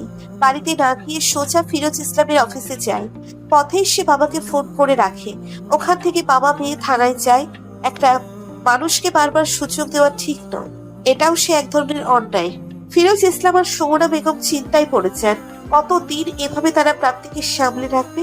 খারাপ মানুষেরা কত ভাবেই তো ক্ষতি করতে পারে। কাছের আত্মীয় স্বজনরা বুদ্ধি দেয় প্রাপ্তিকে বিয়ে দিয়ে দেওয়ার জন্য। প্রথম একটু দ্বিধাদ্বন্দ্বে ভুগলেও পরে তারাও এই সিদ্ধান্তে অটল হয়। ভালো একটা ছেলে খুঁজতে থাকে সবাই প্রাপ্তির অজান্তেই। থানায় যাওয়ার পর থেকে রাইহান আর ফোন দেয়নি। বাড়ি থেকে বিয়ে না হয় দেখাও হয়। প্রাপ্তির মাঝে মাঝে ইচ্ছে হয় আদনানের সাথে একটু কথা বলার, কিন্তু আদনান তো আদনানই, ভীষণ ব্যস্ত মানুষ সে। ও চলে যাওয়ার পর যে এত কিছু হয়ে গেল, তবুও একটা বার ফোন দিয়ে প্রাপ্তির সাথে কোনো কথা বলেনি। সুমনা বেগম আর ফিরোজ ইসলামের সাথে ফোনে যা আলাপ করার হয়েছে, প্রাপ্তিকে একটু ফোন দিলে কি বা এমন হয়। সন্ধ্যায় রুমে বসে ড্রয়িং করছিল প্রাপ্তি। তার আর্ট করার হাত বেশ ভালো, তাই মাঝে মাঝে সে রং তুলি, পেপার, পেন্সিল এসব নিয়ে বসে। মন খারাপ হলেও আর্ট করতে বসে। এতে সুবিধা এই যে যতক্ষণ আর্ট করে ততক্ষণ মন আর অন্য কোথাও যায় না। সুমনা বেগম মেরুন রঙের একটা শাড়ি এনে বললেন, কি করছিস? আর্ট করছিস? পরে করিস, উঠে আয় এখন। প্রাপ্তি সোজা হয়ে বলল, কেন শাড়ি এনেছো? কেন কোথাও যাবে নাকি? আরে না, কিছু মেহমান আসবে, শাড়ি কেন? তোকে দেখতে আসবে। প্রাপ্তির চোখ দুটো কপালে তুলে বলে, এসবের মানে কি? তুমি সত্যি সত্যি আমাকে বিয়ে করতে চাইছো? অসুবিধা কি? আর কেন চাচ্ছি তুই নিজেও সেটা ভালো করে জানিস। রায়হান তো এখন আর আমাকে বিরক্ত করে না মা। এখন করে না মানে যে পরেও করবে না তার গ্যারান্টি কি? বিপদ কখনো বলে কয়ে আসে না প্রাপ্তি। মা প্লিজ, তাই বলে বিয়েই একমাত্র সমাধান নয় নিশ্চয়ই। তোর কথা পরে শুনবো, এখন তাড়াতাড়ি রেডি হয়ে নি, তোর বাবা ওনাদের এগিয়ে আনতে গেছে। এখন তর্ক করলে যে ঝামেলা বাড়বে প্রাপ্তি সেটা ভালো করেই জানে। তবে যাই হয়ে যাক না কেন, সে বিয়ে করতে চায় না এখন। তার ইন্টেনশন অন্য কিছু। জীবনে ভালো কিছু করার পাশাপাশি একটা অনাকাঙ্ক্ষিত সত্যি হচ্ছে সে আদনানকে ভালোবাসে। এটা সে বুঝতো, আর আজ সেটা আরো বেশি উপলব্ধি করতে পারছে। যতবার সে কল্পনা করছে অন্য কারোর সাথে তার বিয়ে হয়ে যাবে, ততবার তার বুক কেঁপে ওঠে, অসহ্য যন্ত্রণা হয়। সে আদনানকে ছাড়া অন্য কাউকে কি করে বিয়ে করবে? প্রাপ্তিকে সাজিয়ে গুছিয়ে ছেলে পক্ষের সামনে নিয়ে যাওয়া হয়। বেশ কয়েকজনই এসেছে, শুধু ছেলে বাদে। সবাই বিভিন্ন রকম প্রশ্ন করে প্রাপ্তিকে, ভদ্রতা হোক বা সৌজন্যের খাতিরে হোক। প্রাপ্তি সব প্রশ্নের উত্তর দেয় ঠিকঠাক। সবারই প্রাপ্তিকে পছন্দ হয়। যাওয়ার আগে তারা স্পষ্টভাবেই বলে যায় প্রাপ্তিকে তাদের পছন্দ হয়েছে এবং তারা ওদেরকেও বাড়িতে দাওয়াত করে ছেলে দেখার জন্য। রুমে এসে শাড়ি চুড়ি সব খুলে নর্মাল ড্রেস পরে শুয়েছিল প্রাপ্তি। সুমনা বেগম খুশি খুশি মনে রুমে আসে, তার হাত কয়েকটা ছবি। প্রাপ্তির শোয়া থেকে উঠে বসে। সুমনা বেগম প্রাপ্তির চিবুক ছুঁয়ে চুমু খেয়ে বলেন, আমার সোনার টুকরা মেয়ে, সবার পছন্দ হয়েছে তোকে। প্রাপ্তি মলিন মুখে দৃষ্টি নত করে বসে আছে। তিনি ছবিগুলো প্রাপ্তির হাতে দিয়ে বললেন, ছেলের ছবি দেখ, সুন্দর আছে। তিনি চলে যাওয়ার পর অনিচ্ছায় ছবিটিতে একবার চোখ ঘুরালো প্রাপ্তি। হ্যাঁ, ছেলেটি আসলেই সুন্দর, কিন্তু সুন্দর যে কি আসে যায়? সে তো ভালোবাসে আদনানকে। আচ্ছা, আদনান কি জানে প্রাপ্তির যে বিয়ে কথাবার্তা চলছে? সে বালিশের নিচ থেকে ফোন বের করে আদনানকে কল করে, কিন্তু নাম্বার বন্ধ। সারা রাতেও আদনানের নাম্বার আর খোলা পাওয়া যায়নি। পরের দিন সকালে নাম্বার তো খোলা পাওয়া যাচ্ছে না, কিন্তু কথা হয়নি। প্রাপ্তির কথা শোনার আগেই আদনান বলেছে, অফিসে আছি প্রাপ্তি, ভীষণ ব্যস্ত এখন। একটা প্রজেক্ট নিয়ে খুব সমস্যায় আছি, চাকরিটা নাও থাকতে পারে বুঝলি, একটু দোয়া করিস প্লিজ। উল্টে মন খারাপ হয়ে গেল আদনানের কথা শুনে। নিজের মন খারাপের কথাটি আর বলা হয়ে উঠল না, শুধু ছোট করে বলল, আচ্ছা। ভার্সিটিতে ত্রিধা আর অঙ্কিতাকেও বিয়ের কথা শেয়ার করলো প্রাপ্তি। সব শুনে ওরা দুজন বলল, বিয়েটা করে ফেললেই তো ভালো হয় প্রাপ্তি। যা শুনলাম ছেলের অবস্থা তো ভালোই, বিয়ের পরও পড়াশোনা করা যায়, তাহলে আর সমস্যা কি বল? প্রাপ্তি করুণ দৃষ্টিতে তাকায় বান্ধবীদের দিকে। সবাই ওর ভালোটাই দেখছে, কিন্তু কেউ মনের খবরটা জানতে চাইছে না, বুঝতে চাইছে না। সে মুখ ফুটে এই কথাটি বলতেও পারছে না কাউকে। সে না হয় আদনানকে ভালোবাসে, কিন্তু আদনানও কি প্রাপ্তিকে ভালোবাসে? প্রাপ্তির সাথে আদনানের কথা হলো রাতে। অনেক ভয়ে ভয়ে আদনানকে ফোন করেছে, ভেবেছে রাতটা দেখাবে, কিন্তু এমন কিছুই হয়নি। উল্টে আদনান বেশ স্বাভাবিক ভঙ্গিতেই জিজ্ঞেস করেছে, কি ব্যাপার, কেমন আছিস? প্রাপ্তি ছোট করে বলল, ভালো, তুমি আলহামদুলিল্লাহ। খেয়েছো? হ্যাঁ। কথা আগাচ্ছিল না। আদনান বোধহয় এখনো কিছু নিয়ে ব্যস্ত। প্রাপ্তি একটুখানি সময় চুপ করে থেকে বলল, গতকাল পাত্রপক্ষ দেখতে এসেছিল আমায়। রায়ানের জন্য সবাই চাচ্ছে আমায় বিয়ে দিয়ে দিতে। আদনান ভাবলেই হীন ভাবে বলল। জানি। অবাক হয় প্রাপ্তি, জেনেও এত স্বাভাবিক রিয়াকশন। সে বিস্মিত কণ্ঠেই জানতে চাইল, তুমি জানো? সবই জানো, ছেলে এবং ছেলের পরিবার তোকে অনেক পছন্দ করেছে। তোর বাড়ির লোকজনেরও ছেলেকে এবং ওর পরিবারকে ভালো লেগেছে। আজকে ছেলে দেখতে গেছিল তোর বাবা, জানিস? তার পরশু বিয়ের জন্য ফাইনাল ডেটও ফিক্স করে ফেলবে। আর তোর জন্য একটা সুখবর আছে, বিয়ের পর বরের সাথে পার্মানেন্ট কানাডায় থাকবি, আরামে সুখে শান্তিতে জীবন কাটাবি। কি কপালে রে তোর প্রাপ্তি। প্রাপ্তি স্তব্ধ ও বাকরুদ্ধ হয়ে যায়। আদনানের কথা বলার ভঙ্গিতেই বোঝা যাচ্ছে প্রাপ্তির বিয়ে হবে শুনে সেও খুশি। আদনান একটু আনমনার স্বরে বলল, ভাবতেই কেমন অবাক লাগে তাই না? সেই ছোট্ট প্রাপ্তিটা কি এত বড় হয়ে গেছে যে আর এখন বিয়েও হবে। প্রাপ্তি ফোনের লাইন কেটে দিল, আর কিছু বলার নেই তার। আদনান দুবার কল ব্যাক করার সত্ত্বেও প্রাপ্তি আর ফোন রিসিভ করেনি। দু চোখ থেকে টপ টপ করে পানি পড়ছে, মুখ ভেঙে কান্না পাচ্ছে তার। কেন এত কষ্ট হচ্ছে কে জানে। আদনান না ভালোবাসুক তাতে তো সমস্যা নেই, কিন্তু আদনান ব্যতীত অন্য কাউকে সে বিয়ে করবে এটা তো ভাবতেই পারছে না, কল্পনা করাও দুষ্কর। ঘুমানোর আগে সুমনা বেগম প্রাপ্তির রুমে একবার আসেন।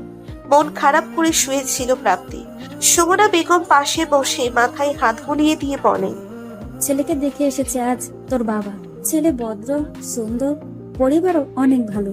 দুই পরিবারেই সম্মতি আছে। ছেলেও তোকে খুব পছন্দ করেছে। রায়হানের সাথে তোর এখন আর সম্পর্ক নেই জানি, কিন্তু তবুও জানতে চাচ্ছে তুই কি রায়হানকে এখনো ভালোবাসিস, কিংবা অন্য কাউকে? প্রাপ্তির চোখের কোণা বেয়ে এক ফোঁটা পানি গড়িয়ে পড়ে। চোখের দৃশ্যপটে আদনানের মুক্তি ভেসে ওঠে। গোপনে একটা দীর্ঘশ্বাস নিয়ে বলল, না। যাক, আলহামদুলিল্লাহ, বিয়েতেও মত আছে। না। আলহামদুলিল্লাহ, আলহামদুলিল্লাহ, আলহামদুলিল্লাহ। বলেই তিনি প্রাপ্তির মাথায় চুমু খেয়ে বললেন, ছেলে তোকে ফোন দেবে আজ, কথা বলিস। আর তোরা কাল সময় সুযোগ বুঝে দেখা করে নিজেদের মধ্যে কথা বলে নিস। প্রাপ্তি আর কিছুই বলল না। সুমনা বেগম যাওয়ার আগে রুমের লাইট নিভিয়ে দিয়ে যায়। অন্ধকার রুমে হু হু করে কেঁদে ওঠে প্রাপ্তি। সারা রাত কান্নাকাটি করে করে চোখ মুখ ফুলে গেছে, মাথাও প্রচন্ড ব্যথা করছে। ঘুম হয়নি, তাই চোখেও অসহ্য রকম যন্ত্রণা হচ্ছে।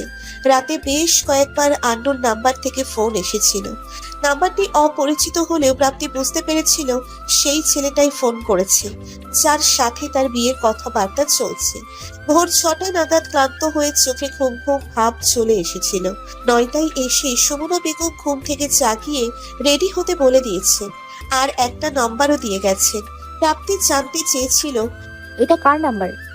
সুমনা বেগম চলে যাওয়ার আগে মুচকি হেসে বলেছে, শান্তর তোকে ফোন করে কোথায় দেখা করবি জায়গা ঠিক করে নিতে বলেছে। আর তোর চোখ মুখের কেন এই অবস্থা হয়েছে? সারা রাত কি ঘুমাসনি? প্রাপ্তির কান্না উপচে আসতে চাইছে। সে কোনো রকম নিজেকে সামলে নিয়ে বলল। ঠান্ডা লেগেছে হুট করে, তুমি নাস্তা রেডি করো। তিনি চলে যাওয়ার পর আয়নার সামনে দাঁড়িয়ে শব্দ করে কেঁদে ওঠে প্রাপ্তি। পরক্ষণেই মুখের উপর হাত চেপে ধরে। কি অসহ্য যন্ত্রণা বুকের ভেতর প্রলয়কারী ঝড় তুলছে, প্রাপ্তি কাউকে সেটা বোঝাতে পারবে না। নিজেকে সামলে নেয়। এভাবে ভেঙে পড়লে তো চলবে না। ওয়াশরুমে গিয়ে চোখে মুখে পানি দিয়ে আবার ফিরে আসে। লং সাদা টপসের সাথে হালকা নীল রঙের একটা জিন্স পরেছে সে। গলায় প্রিন্টের কালারিং স্কার্ফ, চুলগুলো উঁচু করে ছুটি করে নিয়েছে। হাত ঘড়ি পড়তে পড়তে ড্রেসিং টেবিলের ওপর থেকে কাগজটি তুলে নেয়। শান্তর সাথে কথা বলে জেনে নেয় কোন কফি শপে যাবে। সময়ের একটু আগেই সে বাড়ি থেকে বের হয়। বিধ্বস্ত ভাঙা মন নিয়ে সে পথ চলতে শুরু করে। কফি শপে গিয়ে দেখতে পাই শান্ত আগে থেকেই অপেক্ষা করছে। প্রাপ্তি কফি শপে ঢোকা মাত্রই শান্ত হাত উঁচু করে ইশারা করে। প্রাপ্তি দীর্ঘশ্বাস নিয়ে সেদিকে এগিয়ে যায়। দুজনে চুপচাপ মুখোমুখি বসে আছে, কেউই কোনো কথা বলছে না। নীরবতা কাটাতে শান্ত নিজে থেকেই বলল, আসতে কোনো সমস্যা হয়নি তো? প্রাপ্তি মুখ তুলে তাকালো, স্মিত হেসে বলল, কিছু অর্ডার করুন। মেনু কার্ড এগিয়ে দিয়ে বলল শান্ত। এখানে চার কফি ছাড়া কিছু পাওয়া যায় না। শান্ত একটু যেন আপসেট হলো, সেভাবেই বলল, ও, তাহলে অন্য কোথাও দেখা করলেন না কেন? প্রথমবার মিট করছি আমরা, শুধু চা কফি খাওয়াবো। এটাই এনাফ। বলেই প্রাপ্তি ওয়েটারকে ডেকে 2 কাপ কফি অর্ডার করে। শান্ত কিছুক্ষণ ইতস্তত করে তাকিয়ে থাকে। প্রাপ্তি নিজেও স্বস্তি পাচ্ছিল না। গতকাল এতগুলো ফোন করার পরও কেন সে ফোন রিসিভ করেনি জানতে চাইলে কি বলবে? সরি। ভাবনায় পানি ঢেলে প্রাপ্তি অবাক হয়ে তাকায় শান্তর দিকে। এক হিসেবে সরি তো তার বলার কথা, তাহলে শান্ত কেন বলছে? প্রাপ্তির প্রশ্ন করতে হলো না, শান্ত নিজে থেকেই বলল, গতকাল আমার ফোন করার কথা ছিল, কিন্তু আপনার নাম্বারটা আমি ভুল তুলেছিলাম। মানে সব ঠিকঠাক ছিল, শুধু একটা ডিজিট কম তুলেছিলাম। বিষয়টা খেয়াল করেছি রাতে আপনাকে কল করতে গিয়ে। আব্বুর কাছে যে চাইবো তাও পারিনি, লজ্জা লাগছিল আর কি। প্রাপ্তি এখনো বিস্ময় নিয়েই তাকিয়ে রয়েছে। শান্ত যদি কল না করে তাহলে এতগুলো কল আর কে করবে, তাও আবার আননোন নাম্বার থেকে? রাইহান না তো? আবারও কি বিরক্ত করা শুরু করেছে, নাকি অন্য কেউ? প্রশ্নে প্রশ্নে তার মাথায় খারাপ হয়ে যাচ্ছিল। শান্তর সামনেও স্বাভাবিক থাকতে পারছিল না। এর মাঝেই কফি এসে পড়ে। শান্ত নিজেও চুপচাপ আর শান্ত স্বভাবের। প্রাপ্তির মতোই চুপচাপ থাকার ভূমিকা পালন করছে, কথা একদমই আগাচ্ছিল না। অস্বস্তিতে গাঢ় হয়ে বসে থাকা প্রাপ্তি বলল, তারপর? আমার সম্পর্কে কিছু জানার আছে? আমি আসলে তেমন কিছুই জানি না, তো আপনি চাইলে বলতে পারেন। নাম তো নিশ্চয়ই জানেন, শান্ত। বাবা মায়ের একমাত্র ছেলে, ছোট একটা বোন আছে। গত বছর বিয়ে হয়েছে ওর। বর্তমানে কানাডায় জব করি। পড়াশোনা শেষ করে সেখানেই জব করে সেটেল হয়ে গেছি। ছুটিতে এসেছিলাম বাংলাদেশে। বাবা মা চেপে ধরেছে, এবার বিয়ে করতেই হবে। আমিও ভাবলাম বয়স তো আর কম হয়নি, এবার বিয়েটা করাই উচিত। এতগুলো কথার পিঠেও প্রাপ্তি কিছুই বলতে পারল না। শান্ত একটু ইতস্তত করেই বলল, একটা রিলেশনও ছিল আমার, কিন্তু মেয়েটার অন্য জায়গায় বিয়ে হয়ে যায়। তখন আমি অনার্স 3rd ইয়ারে পড়তাম। আপনাকে কেন বিয়ে করেনি? শান্ত হাসার চেষ্টা করে বলল, জানি না, অনেকবার কারণ জানতে চেয়েছিলাম, বলেনি। ও কিছু মনে না করলে একটা প্রশ্ন করতাম। জি। আপনার অন্য কোথাও সম্পর্ক আছে? পরিবারের চাপে বিয়ে করছেন না তো?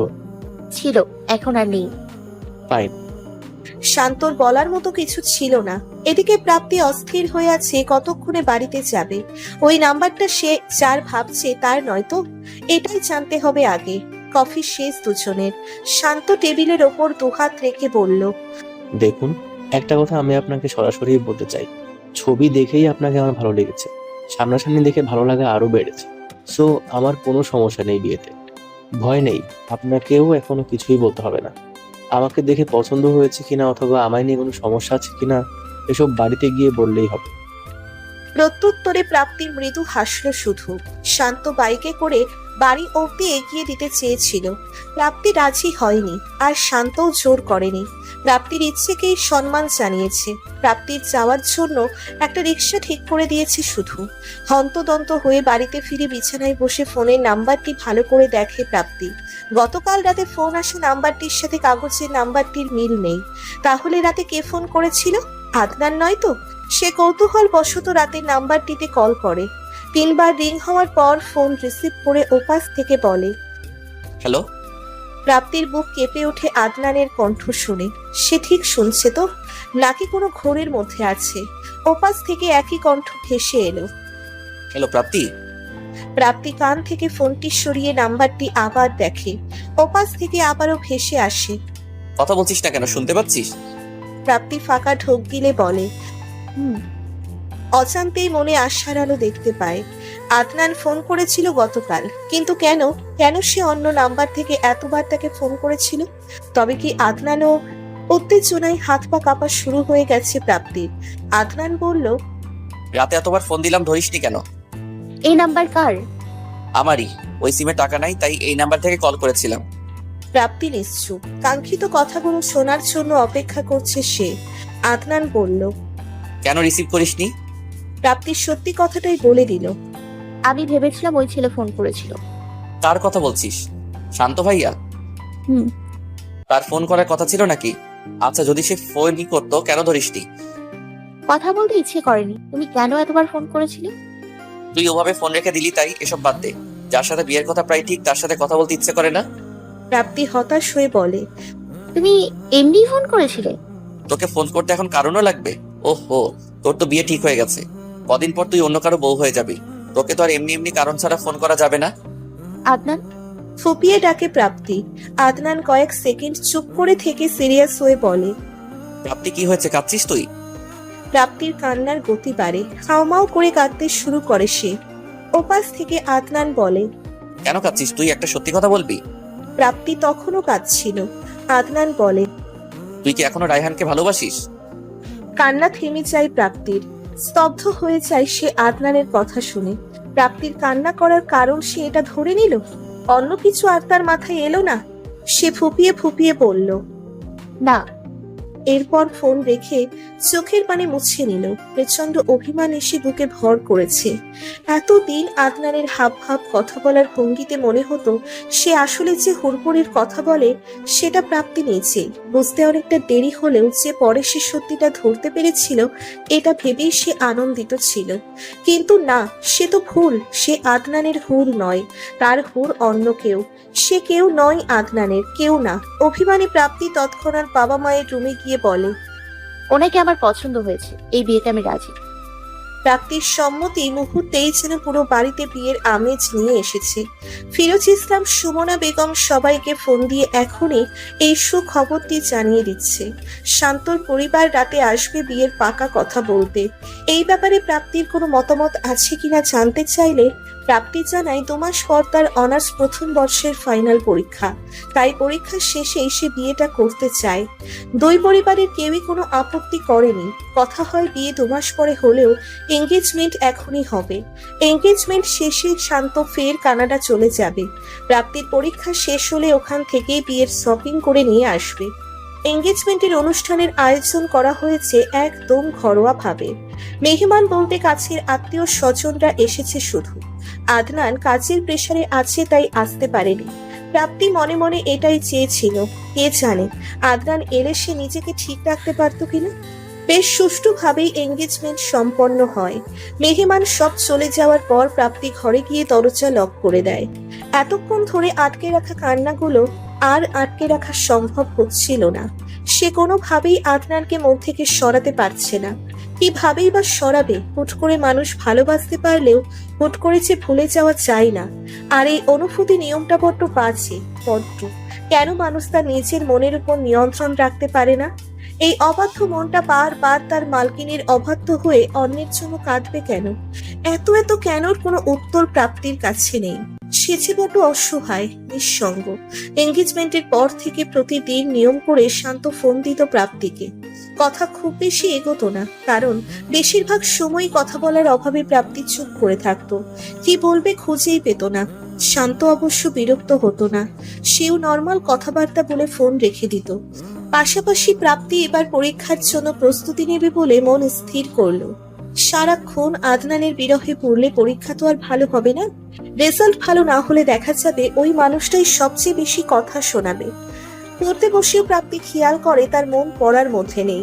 কিছুক্ষণ পর পর সে ভারী নিঃশ্বাস ত্যাগ করে, চিৎকার করে কাঁদতে ইচ্ছে করে। পরক্ষণেই আবার সে নিজেকে মানিয়ে নেয়। এতটা অস্থির হয়ে পড়লে তো সমস্যা। বই বুকে চড়িয়ে এসে শুয়ে পড়ে। সুমনা বেগম তখন রুমে প্রবেশ করে বলেন, কি রে, শুয়ে আছিস যে? শরীর খারাপ? প্রাপ্তি নিজেকে সামলে নিয়ে বলল, না ঠিক আছে, বলো। চোখ মুখের কি অবস্থা? যা, মুখটা ধুয়ে নে। একটু ভালো করে থাকতে পারিস না এখন? শান্ত এসেছে, তাড়াতাড়ি আয়।